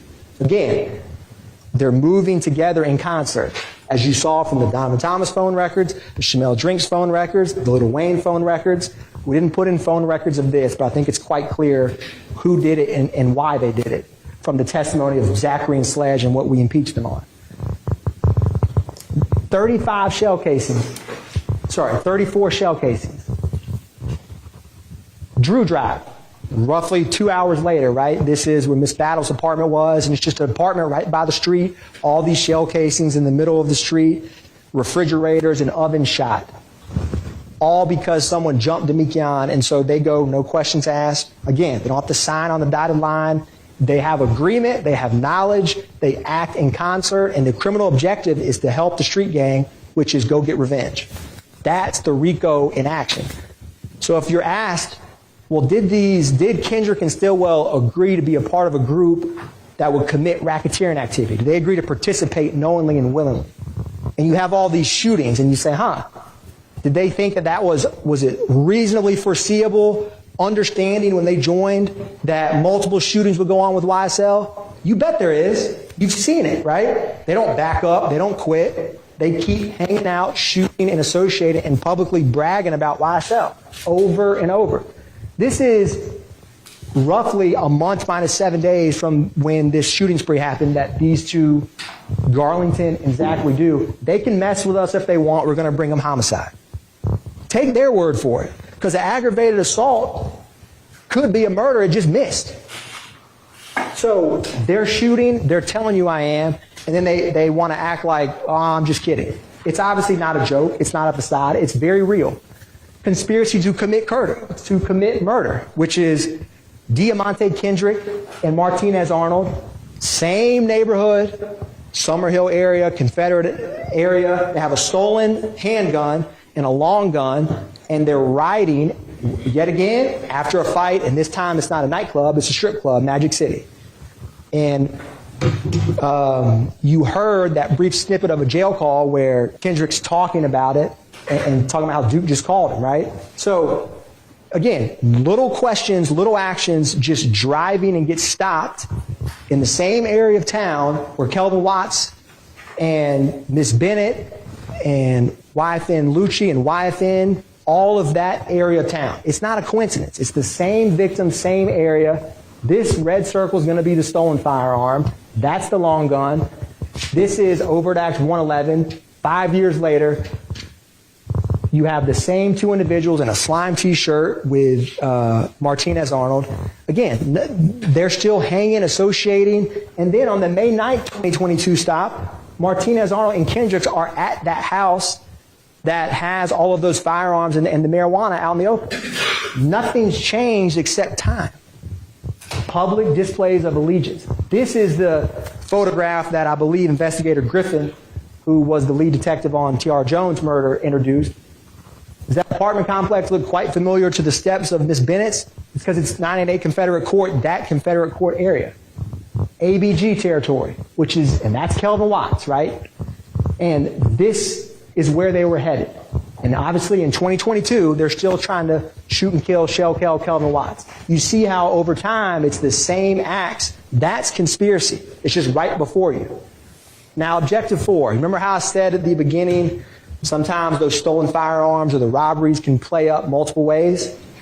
This is a good example of it. money, weapons, and other property through acts of racketeering activity.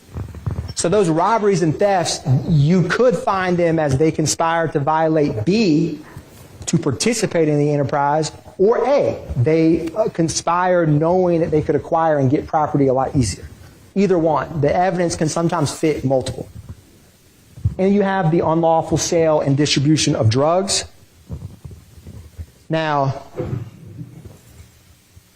I'm not going to walk through all of the drugs we introduced or firearms or items. I'm just giving you a snapshot.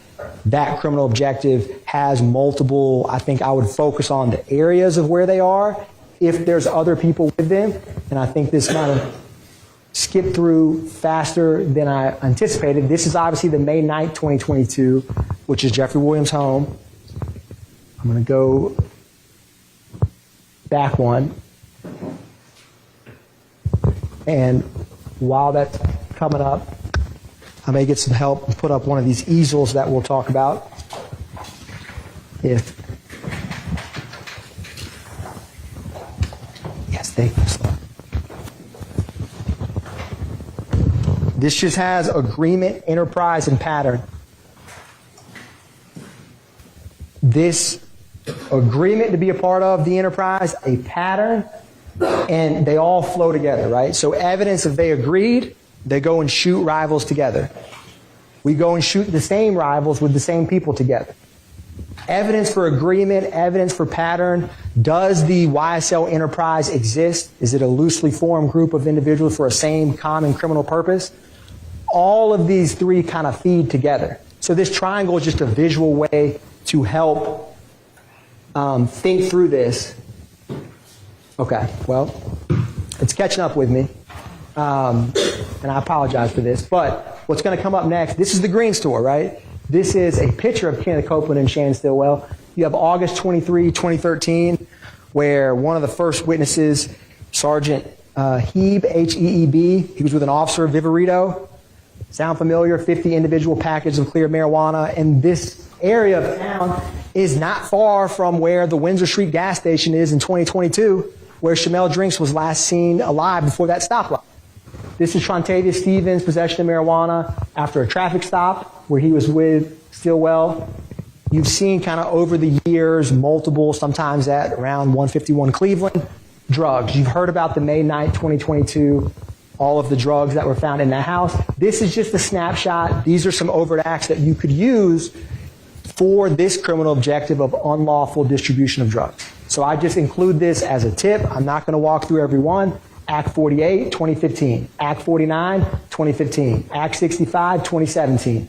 2020, it spans 7 years. BB, Nichols, Stevens, right? You've heard and seen pictures of them, identifiers of YSL over time in similar areas dealing drugs. That's another benefit or perk or objective of being in this kind of group, because no one's going to want to mess with you when you're going around shooting people and saying, I'm going to shoot. It helps you to unlawfully distribute drugs a lot easier in certain areas. Now, objective 5 is obstructing law enforcement, right? So you've heard about this in multiple ways. This is intimidation of witnesses, because that helps the enterprise, because then you can't get caught. Maybe you can fool or deceive a juror, a detective. A pattern, repeatedly, publicly saying you'll lie to all your family and friends and then come in here and tell the truth, basically saying, hint, hint, why can't you lie in court? And you need to get killed. And then agreement, where all of them benefit and know and participate in this. So what evidence do we have of attacks on law enforcement? Well, one of the first acts you saw is Trontavious Stevens, where you heard from the vehicle that was stolen and Officer Pettis, and there was that firearm and that yellow bucket where he tried to go and arrest Stevens, who has this slime tattoo on his body, and then he brandished a handgun, pointing it at the firearm. Intimidation. Now, that officer was undercover, right? But he's trying to stop him and apprehend him, and he's just basically, I'm above the law, right? The same message that Shannon Stillwell is saying in present day. They don't think they could be held accountable. Police can't stop me. Now, we've talked about the armed robbery of Derek Dotson, but this also proves this objective, and I'll show you why. That's former and present. That's the Little nigga DK shot at 12, nigga. Yeah, he said it. For no reason, boy. for no reason. He's shooting for no reason. He's shooting at 12, the police, for no reason. Shooting at child. Yeah, that nigga just stopped. Boy, for no reason, Carter. That's Adrian Bean's words, right? And he got it on him. And he got the screen up on him. Bloody DK, and I got the strap on me, and he throws up Rock Crew at the time. And he's just shooting at 12 for no reason. Another attack on law enforcement. That again, you don't want to get caught. You just tried to rob Derek Dotson, so you don't want to get apprehended by the police. Officer Rogers. You're going to hear what people say before and after some of this and their viewpoint on 12 shit. And that's Christian Eppinger in the Cleveland Avenue area shooting Officer Rogers. That's not just words. That's a mentality of, again, slimes are above the law, and it's a public message of that. I can't think of a more clear, raw example of that than this. Don't just believe what they say, believe what they do. And he's just trying to arrest him for a warrant. And what does Rodelius Ryan say after this happens? If you look at his TV screen, you're going to see Officer Rogers' photo pop up. And this is the message he has for his fellow YSL gang member after he just attempted to murder Officer Rogers for doing his job. Yeah, man, free my nigga Big Brish, man. Here's Officer Rogers. Yeah, man, live from chain gang. Fuck that boy. Fuck that boy. Spank that baby. Yeah, man. Free my nigga Big Brish, man. Fuck the DA. Ain't gonna catch the fine on this shit. Yeah, we about to catch that fine, fuck nigga. We coming to get you. You know what it is. Yes, sir. That's in the hood right there, gang. Free the gang. That's in the hood. Yeah, YSL shit. YSL shit. Yeah. Just like the song said, YSL shit, killing 12 shit. This is Ryan bragging and boasting about his fellow gang member trying to shoot Officer Rogers. And then he says slap. Right? This shows you how they view the enterprise. Yeah, man. Free my nigga Big Rich, man. By the way, the gang way. Big Rich with the big head, man. They gave my nigga a bun today, man. You smell me?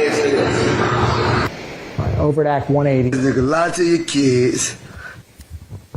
You know, so Ryan's words there are kind of telling, right? Because he views what Eppinger did on the one hand by himself as a collective, we, us, he's with me, and he's saying YSL and SLAT because it boosts your street cred.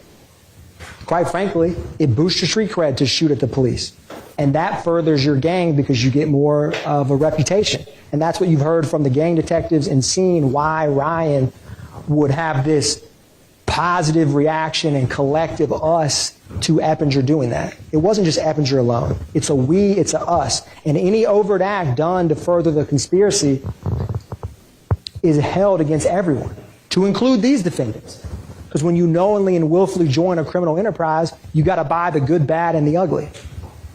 Now, we've talked about intimidating witnesses. I started with that video of Jeffrey Williams. What's Antonio Sledge's position on it? You lie to your kids, you lie to your mama, but you get in the courtroom and in the investigation room and tell them punk-ass people the God-honest motherfucking truth. Puss-ass. And that's Antonio Sledge as a witness, right? So you realize what people say outside of court. Think about that Antonio Sledge and that. And it, how people are in the witness stand, right, is quite different. But you don't want to get caught. You don't want people to come in here and tell them. It's as clear as that. Miss Bennett, Antonio Sumlin, Quindarius Zachary, Walter Murphy, Kenneth Copeland, about to be Adrian Bean up here, Wooney Lee. You saw their reactions, the awkward pauses, the kind of contemplation of, man, what am I going to say here? Or some bad piece of wiretap or jail call that gets played that doesn't sound good.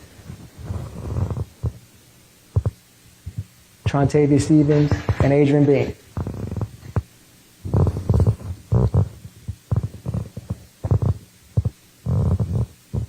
This is alluding to, you heard from Mariah Smith about the threats for her testifying in the murder of Jamari Holmes trial and coming to court. And this is a brain and a rat emoji. She got threats for talking to law enforcement. Again, you don't want people to come forward because it helps Rodelius Ryan not get caught. It helps the criminal enterprise stay abreast. That's an overt action furtherance of conspiracy. What's a pattern of racketeering? So all of these crimes, these aggravated assaults, these murders, it's not, they actually did a pattern, But the conspiracy is, did they knowingly and willfully conspire to join YSL knowing that that could be a possibility? I think it's ludicrous to say otherwise, right? They knew exactly what they signed up for when they tattooed YSL on their body and shot people for YSL. And it can be from anyone. Within 4 years of each other, they're not in it for the long haul. You don't tattoo your face if you're just in something for a couple weeks. It's a permanent thing. And you've seen evidence in present day and evidence in the past that's shown that allegiance. And that's where this agreement, pattern, and enterprise all play together. You have agreement for the enterprise. There's a pattern of racketeering activity, shootings, murders, robberies that feed and promote the enterprise. That's RICO conspiracy. And it can be by any co-conspirator. But you certainly have overt acts from both of them. What is interrelated? This is key, right? What makes a pattern of racketeering interrelated? Same victims, same accomplices, same or similar intent, results, or methods of commission. With what we've talked about so far, you've seen a repeated pattern. The same opposition group moving together, the same individuals committing it over and over. All of these interrelated. They're not just interrelated, it's like a it's like a ball of yarn that's just so intertwined, tight, you can't get out of it. It's like they're all related. And I'm going to show you some examples of that will cut through time and cut through RICO conspirators, and you'll see patterns and connections that can be hard to miss with all of this evidence. So let's focus on some distinguishing characteristics. So what's the best evidence that someone violated conspiracy to violate RICO? Is they actually did it. That's, if you want to figure out if someone wants to conspire to rob a bank and they go rob 20 banks, well, they probably agreed to do that bank robbery. It's as simple as that. So let's look at what they did. Let's look at what they said and look at how it's related. Same victims, same accomplices.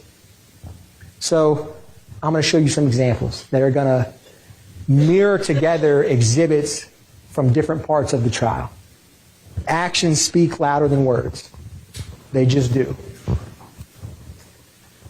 It's like what your grandparents say, or dad or mom, don't do what I say, do what I do. So believe them. Let's see what they do and how they do it and why it's interrelated.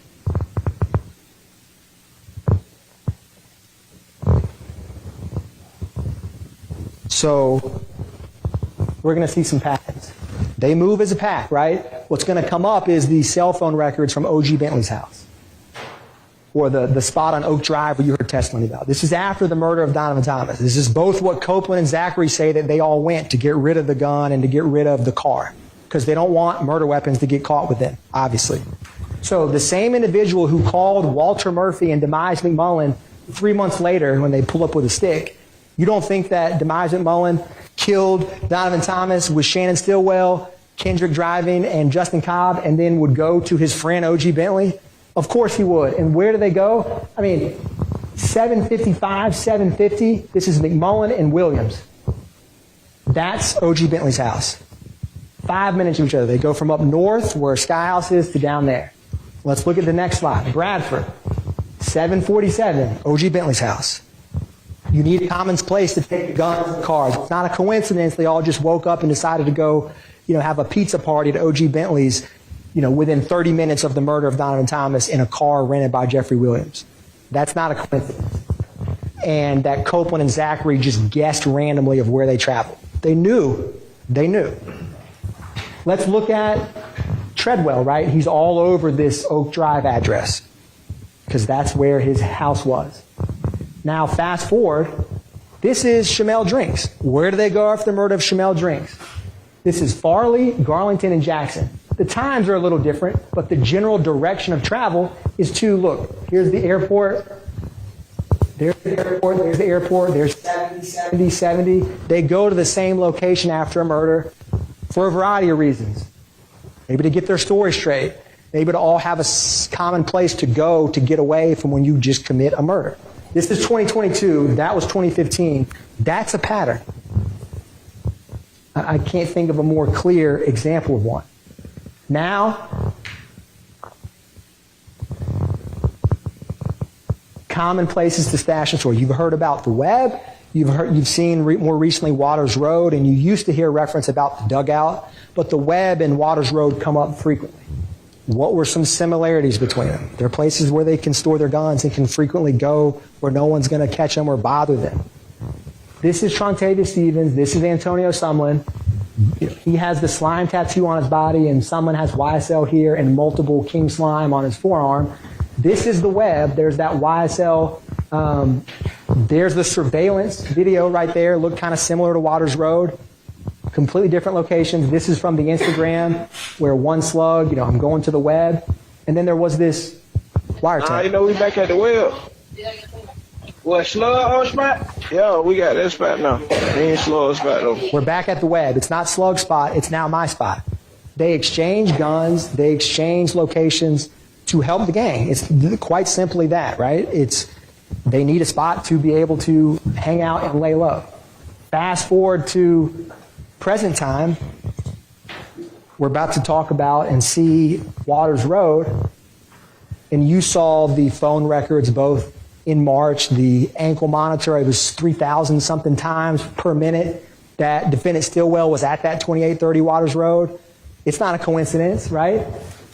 You just saw that surveillance at the Webb. Yes, you can have a surveillance system in your home, but with the evidence of guns, and let's go to the Webb, Waters Road, with all of the assault rifles and bullets that were there, that's the surveillance video on the 16th. That's the cables removed on the 17th. Same address, Waters Road.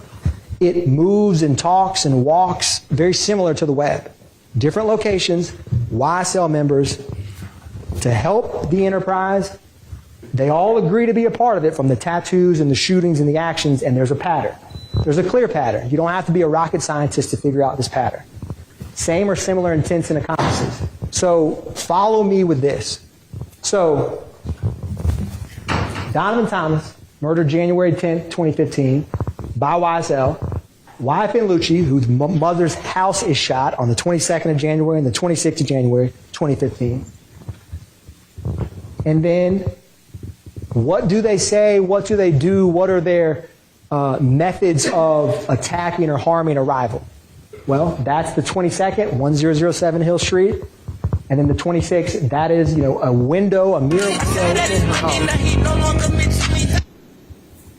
Is it a coincidence he shoots at, I shoot at his mommy, he no longer mentions me? Maybe it is. Maybe it's just a coincidence. But then when you see the text messages, right, between Huey and Thug, go handle that, Slatty, it kind of takes on a little different feel to it. All right, so keep going. What other actions do YSL members have with, and if you remember, right, the gun that Gary Zachary had that he was arrested with got tied to those shootings.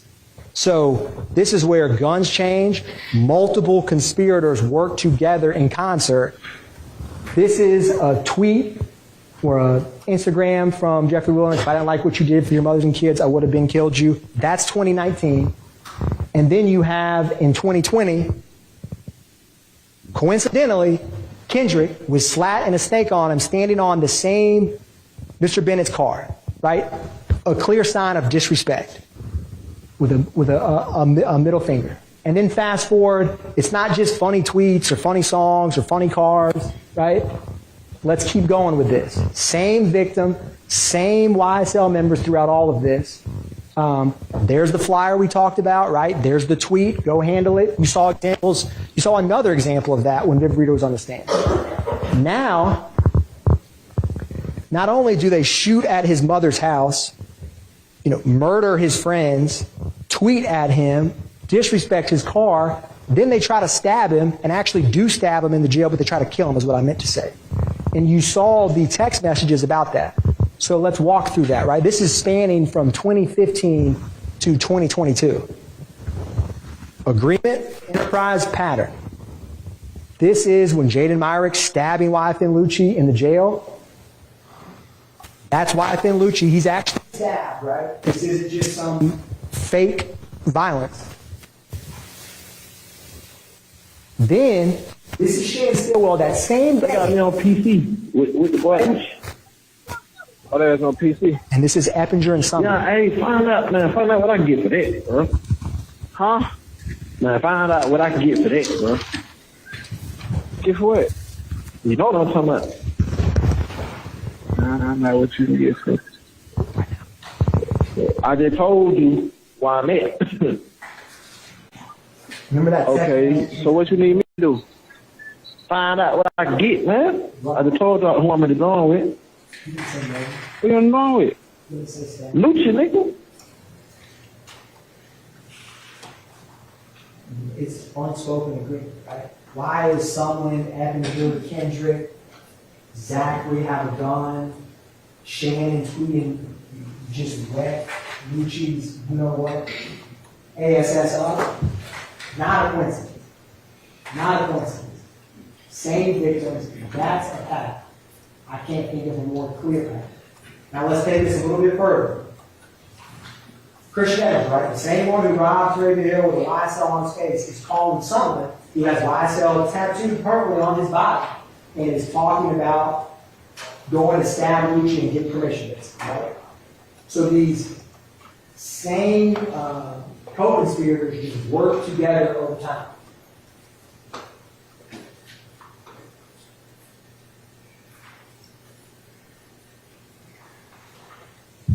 It's going to come along. What we're going to show, see, there's some, right? Can't spell slime without me the biggest. Publicly, full allegiance. Did they knowingly and willfully agree to be part of YSL? What do they say? What do they do, right? It's as simple as that. That is how you can know the evidence showing that. All right. Now, what's the common denominator with Kelvin Watts? This is Zachary and Sledge. There's Kelvin Watts, Shell Kell, and Donovan Thomas, right? You just saw a picture of Donovan Thomas and Mr. Bennett. And you saw the actions that the YSL criminal street gang did and thoughts about him. So here's yet another friend in a public picture with Donovan Thomas, Kelvin Watts. What are their viewpoints on him? This is Zachary and Sledge publicly threatening him in 2015. You little strip dip ass niggas. We ain't really going back and forth no nigga. You little bitch ass nigga. I know what we hit. I'm everywhere. Yeah, fuck you nigga, Cal. Whoever else, nigga. Well, nigga. Nigga. Whoa. They said they ain't really going back. So, we just saw that video, right, in 2015. And here we have the same picture, right? Kelvin Watts, Nut Life times 2, because you have Shamel Drinks, Kelvin Watts in this post. And that is the projectile that murdered Shamel Drinks and the projectile that murdered Donovan Thomas. Same victims, right? You had Donovan Thomas with Lucci, and you saw how they treated Lucci. Now Donovan Thomas with Kelvin Watts, and you saw the connection. Similar victims over time with different YSL co-conspirators committing the crimes, often together. Not always the same, but similar patterns, which is important for RICO. Now, other connections. You heard about, and we got to take Buddy's name out of the song in case she gets whacked. I fuck around and get whacked. You know that shit come down on us. Yeah. Because it's going to come down on us. This lets you know that they try to toe the line to get right to where they can diss an op or say something but have some deniability. And then this is song. That's Darlington. Get shell whacked. It doesn't, yes, it's just a song, but when you're shooting and continuing to promote violence on the same people, that creates a pattern. And that was Danikion Garlington and DeMarco Boyer, who was those phone calls you heard about the night of Shamel Drinks' murder. So what other connections do we have? Well, if you keep going, we talked about this drug sale, right? This is Durante Beebe. Who was with him? Darius Ford, right? This is back in 2020 at, I believe, 151 Cleveland. There's Darius Ford. Now, you have, I should come up here. This is Rodelius Ryan and Durante Beebe, right? So remember this. Ford, Beebe, Ryan, it's like a 6 degrees of separation through different crimes. So follow me here. This is Darius Ford and Rodelius Ryan. We right back running through this shit. Yeah, fuck wrong with y'all, nigga. We right back running through this shit. Fuck wrong with y'all. Yeah, peace and blessings. Gang, peace and blessings like shit. Peace and blessings. This is Rodelius Ryan saying FYFN. Then you have Garlington, right? We got y'all boys. Ryan Ford. This is Darius Ford. That's Christian Miller. That Garlington's posting, right? It's the YSL enterprise and how they view each other. And if you exact violence on one of them, they're all going to try, or if you get a rival or an op, it's for the gang. It's for the enterprise. And then if we keep going with this is 05 Driving Slim. This is Christian McMiller with Rodelius Ryan at Slime Business Rod, right? And he puts the heart emoji in the snake. Then you have Shannon Stillwell and Darius Ford, right? And then you have Garlington talking about spinning it every night. When I smoke with United Pharmacy, playing a song where in the mix of shooting Chanel drinks, right? So yes, it's a song, but it has a different context when you know what they do. Barbecue now, we spin. This is from Ryan's Instagram, right? Slap. This is SB. What's up? Using Garlington's Instagram to Rodelius Ryan, right? There's connections between the co-conspirators, and it shows a pattern where they commit crimes together. It may just be Darius Ford and BB selling drugs, but then it also may be shooting up all of these homes or murdering people, and they work in concert together. Now, it has to have, what is an enterprise, right? In this case, it's the criminal street gang. It's got to have a common purpose. It has to have a common kind of ongoing nature. It doesn't have to be a formal, like, employee roster or something like that. It can be a loose or informal relationship amongst them. It's as simple as that. You've seen how the way that YSL, the common identifiers, and the way that they act and speak in concert shows that they have, I would argue, more than a loose relationship with one another. In determining that, you can use the pattern to prove the enterprise. This is where the crimes themselves and how they're committed kind of help you. And is there an enterprise? Well, the way that they work in concert shows you that there is. And I misspelled. There's always one word in every slide, and I've checked this thing 20 times, so I apologize. Racketeering. I knew there'd be one. Okay. So, is this a RICO? Right? Yeah, Uncle had wanted me to call you. So man, I got jumped on. I know it. That's why I was telling y'all. Last time I told you, I say when Lil Miles leaves in clarification, make sure y'all tell him to hit so a nigga know. We called you soon. He got up there, but see what Uncle was trying to see. And they were saying it was a mob nigga and 9 do niggas jumped on, bro. Yeah, we just heard the same thing too. That's why we trying to figure out who the fuck up there mob and probably jumped in with some YFN niggas over shit. Yeah, that what folk were trying to call you and see like who the hell that was. So do it for Phil, right? Trying to get protection is with in the other car with Parmavius Nichols after the murder of Chanel Drinks. Talking about Unfunk. Do it for Phil, the person who's hashtag top shotter, happy snake day at Slime Business Rod, is Miles Farley, the same person who's in the Ford Fusion with Parmavius Nichols when they're at the gas station and then pulls out behind Chanel Drinks, right? So you see this connection and support where when one goes in jail and someone tries to jump Farley, the gang gets protection, and they may use an allied gang. That's a pattern, and it's to further the enterprise because you don't want to get caught or get harmed. So take it a step further. This is Christian Eppinger, YSL Brish. That's Unfunk he's posting. Here's Eppinger, Wooney Lee, and BB, right? Only the slimes all together. Now, when you have Unfunk, Garlington, and someone, so you have Eppinger in 2016 saying free Unfunk, right?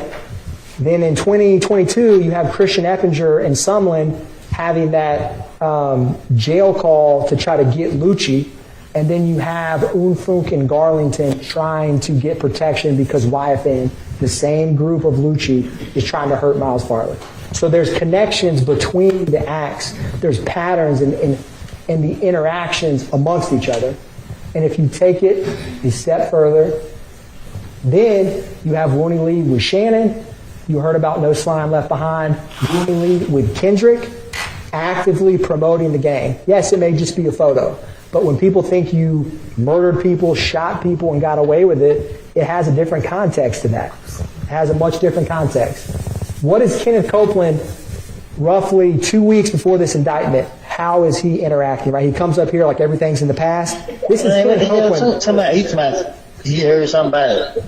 Police been lock up 43, they got a 43-man indictment.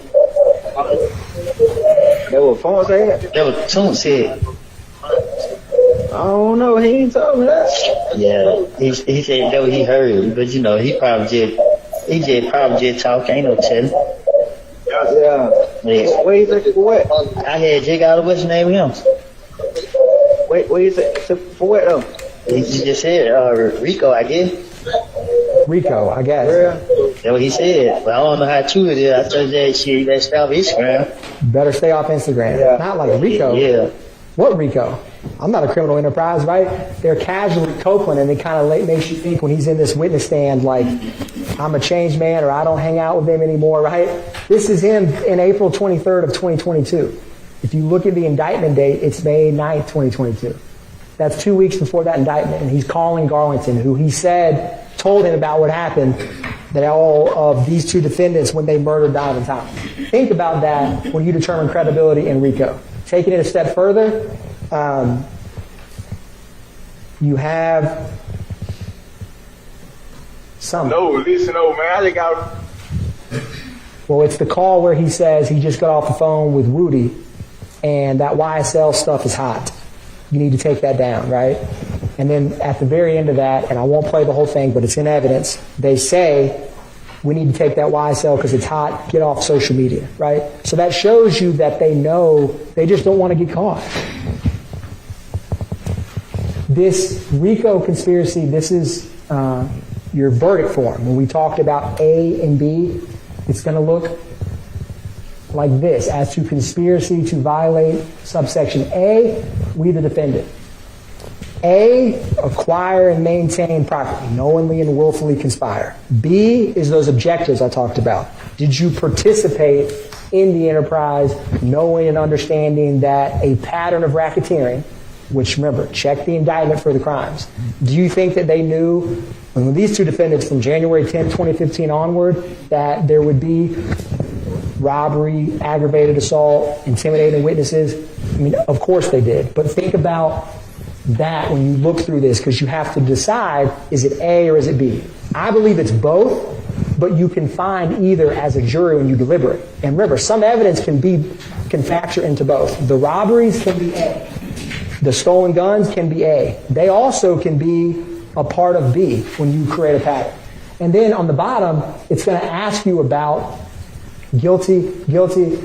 Please identify on the next page the overt acts you find. So when y'all agree unanimously on an overt act, and you got to find one after May 10th, 2017, the good news is there's plenty that the state has proven happened after that date, so they shouldn't be hard to find. You write them down. And if you need to write 50, write 50. If you need a pen, ask the court reporter. She'll come bring you an extra pen if y'all need and run out of ink. But fill it out on the form after this, once you all deliberate and talk through the evidence. And you will find them guilty of the RICO enterprise when you look at the evidence and the common sense, reasonable inferences from all of it and some of these connections. I just gave you a few. I could do this 6 degrees of separation with multiple crimes throughout the case, but I tried to pick a couple to show you.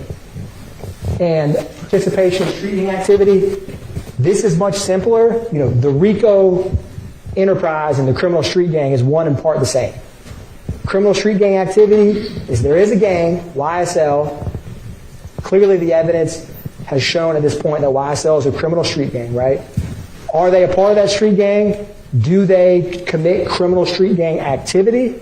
For purposes of this indictment, the judge will instruct you that the street gang charges, the firearm possessed during the drugs for Kendrick and the murder of Chanel Drinks for Shannon Stillwell, both murder and possession of firearm during commission of a felony, which is the drugs, are criminal street gang activity. So all you really have to decide, in my mind, is there a nexus to the street gang?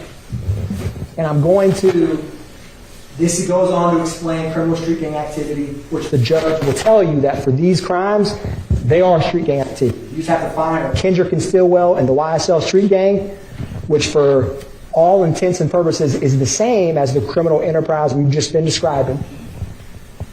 And I'm going to B is in order to maintain or increase status. So you'll see Shannon Stillwell has B.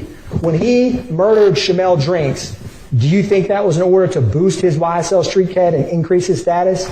Of course it was. He had no personal disagreement with Shamel Drinks. The only reason to murder him is because you saw all this public posting about get back, revenge, and he had that tweet I had earlier of up the score. That, when Shannon Stillwell committed that murder, it was to further the street gang. There's no other reason that makes any sense. And it would certainly boost his common signs, symbols, and tattoos. I only have a snippet. This is very similar to the first witness belt nap, right? Y'all have heard ample evidence of all these identifiers. You've heard about slat, slime, the lizard, the snake, the green, Copeland with the hand sign. Y'all are basically gang experts at this point, probably yourselves, because you've heard a lot about it. But it's important to show you the evidence over time. Tattoos, I've talked a lot about these. I think it's important to, these permanent YSL lifestyle. This is Trontavia Stevens. That's Antonio Sumlin. That's Antonio Sumlin. That's Diamante Kendrick. Slime Life, YSL. And then you have face tattoos.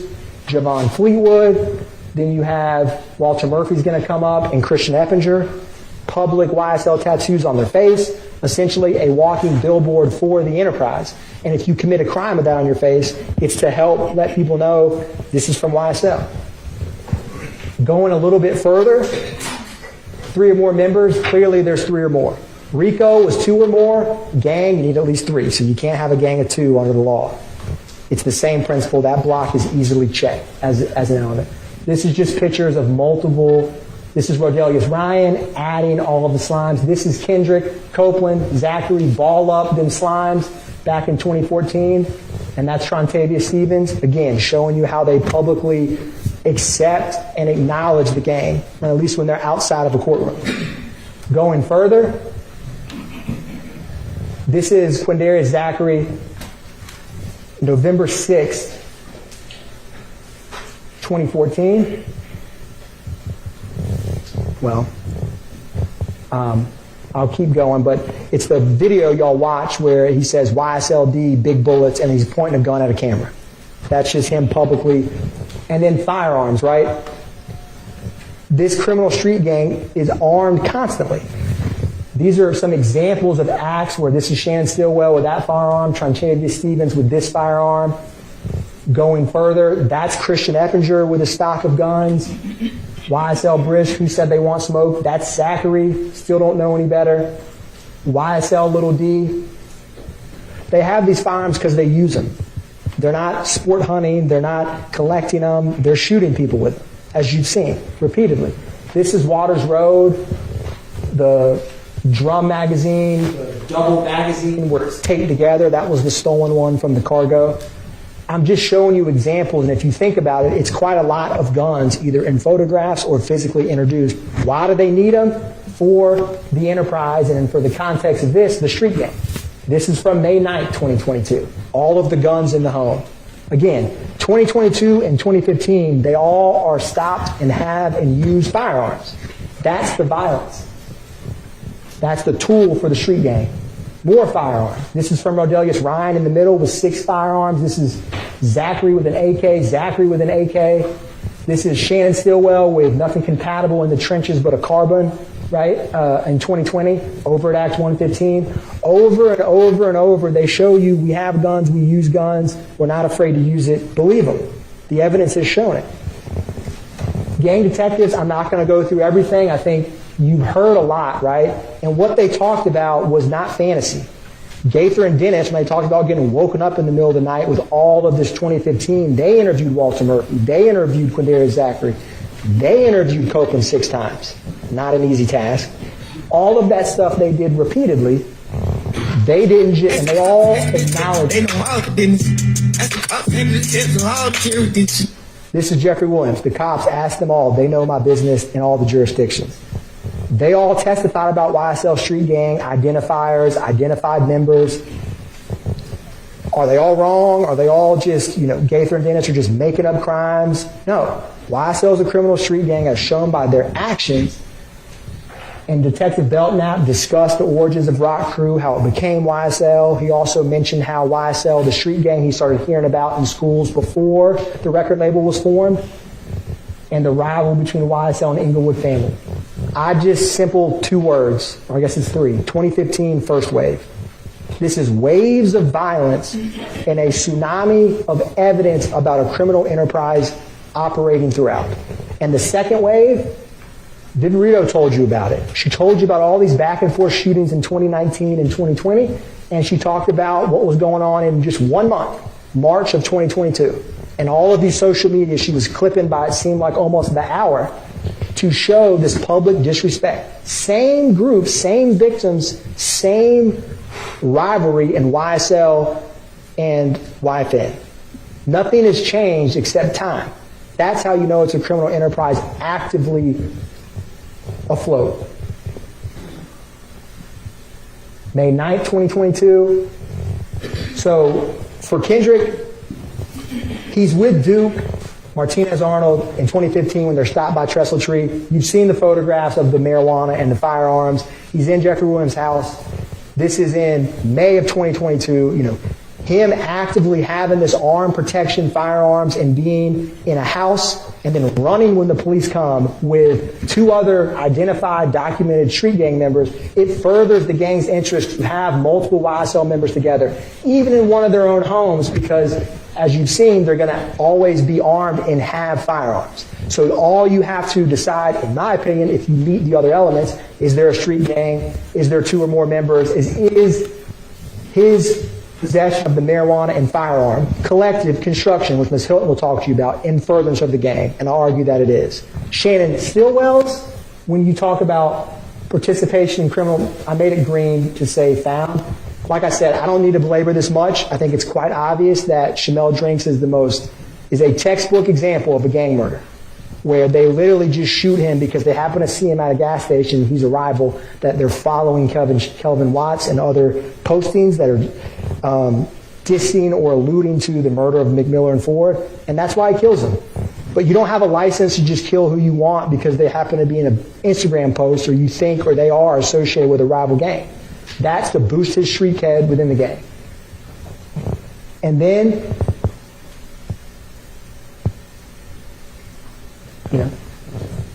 every slime plays nasty. What does Rooney Lee say about that? Yeah, they can argue that they're just trying to watch the local basketball game on the nightly news. ESPN got a ball on me because we're blowing niggas down. He's got a gun and says ESPN because we're blowing people down.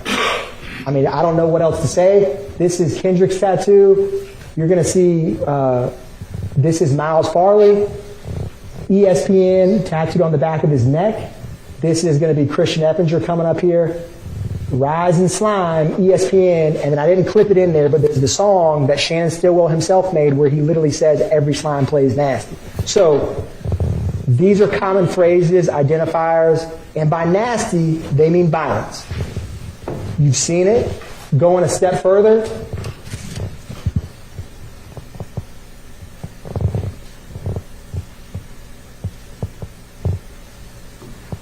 is this a street gang? This is going to be Rooney Lee and Rodelia Slime. Fake, man, yeah, man, gang shit, man. We know what the fuck going, man, yeah, man. Slime business shit, man. Slime man, happy birthday to me, man. Really mean everything to me, man. Shit on me for real. Can you get an only tattoo on me, man? I'm gonna spin again. Nah, for real, no cap, man. Slap, nigga. It been a minute since I seen it up. It been a minute since I seen it up. It been a minute since I seen it up. Where you from? Where your setup? Where I'm from? He 10 o'clock, already winning and he bothered me. When it's under the streets, took a party. I rolled to a Technology jacked up on me, but it's their own words, right? Rodelius Ryan, it's Slime Business, Slap, and Rooney Lee. 6 months of shit that's going on this set. I mean, I'm the BEO. I'm the BEO of this sex, money, murder set. You heard Belknap, Gaither, and Dennis talk about the sex, money, murder, where YSL is a subset of that, right? It's their own words. They're not hiding from it. They're not slat on the finger. And then you're going to have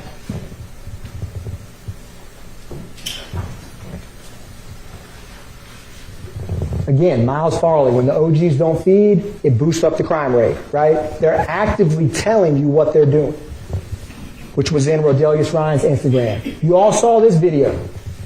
Again, take them at their word. Don't just take mine. Wipe your nose, nigga. Wipe your nose. Big B. I know this shit. Little baby rollout. Little baby rollout. Little baby rollout. For a small size. In the fucking trenches, man. Right now, the trenches keep pistols. And they do keep pistols, and they do light people up, which means shooting at them. What is YSL about? I said the deception. You have the flash and the fame and the lifestyle, and it's all a joke. And then you have the reality of YSL street gang members exacting violence on members of their own community repeatedly over the years with impunity. The intimidation. I think y'all all know well what we've shown and walked through, the violence publicly about witnesses who come in and testify, the way that people get YSL amnesia, as I call it, when they sit in the witness stand and they can't remember entire years of their life. It's not believable, except there's real fear and there's real trepidation to coming into a court and testifying. Destruction, I don't have to go on this long. It clearly has their actions and crimes have destroyed pockets of the communities in multiple communities in Fulton County. And death. You've heard about the murders that they've committed repeatedly. It's not just words.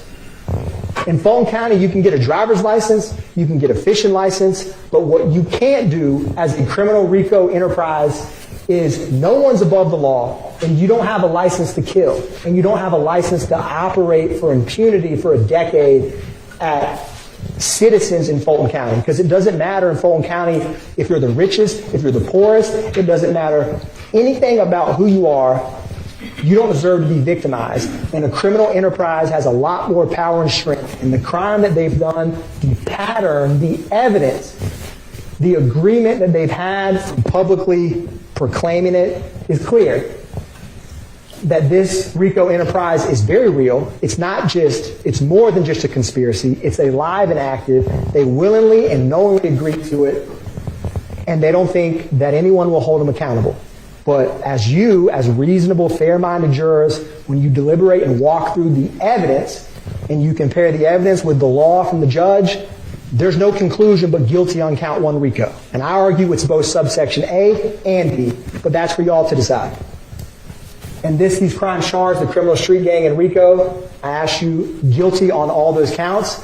Ms. Hylton will talk to you after the defense, and we'll talk to you about why the defendants are guilty of the charged murders of Donovan Thomas and Chanel Drinks. Thank you.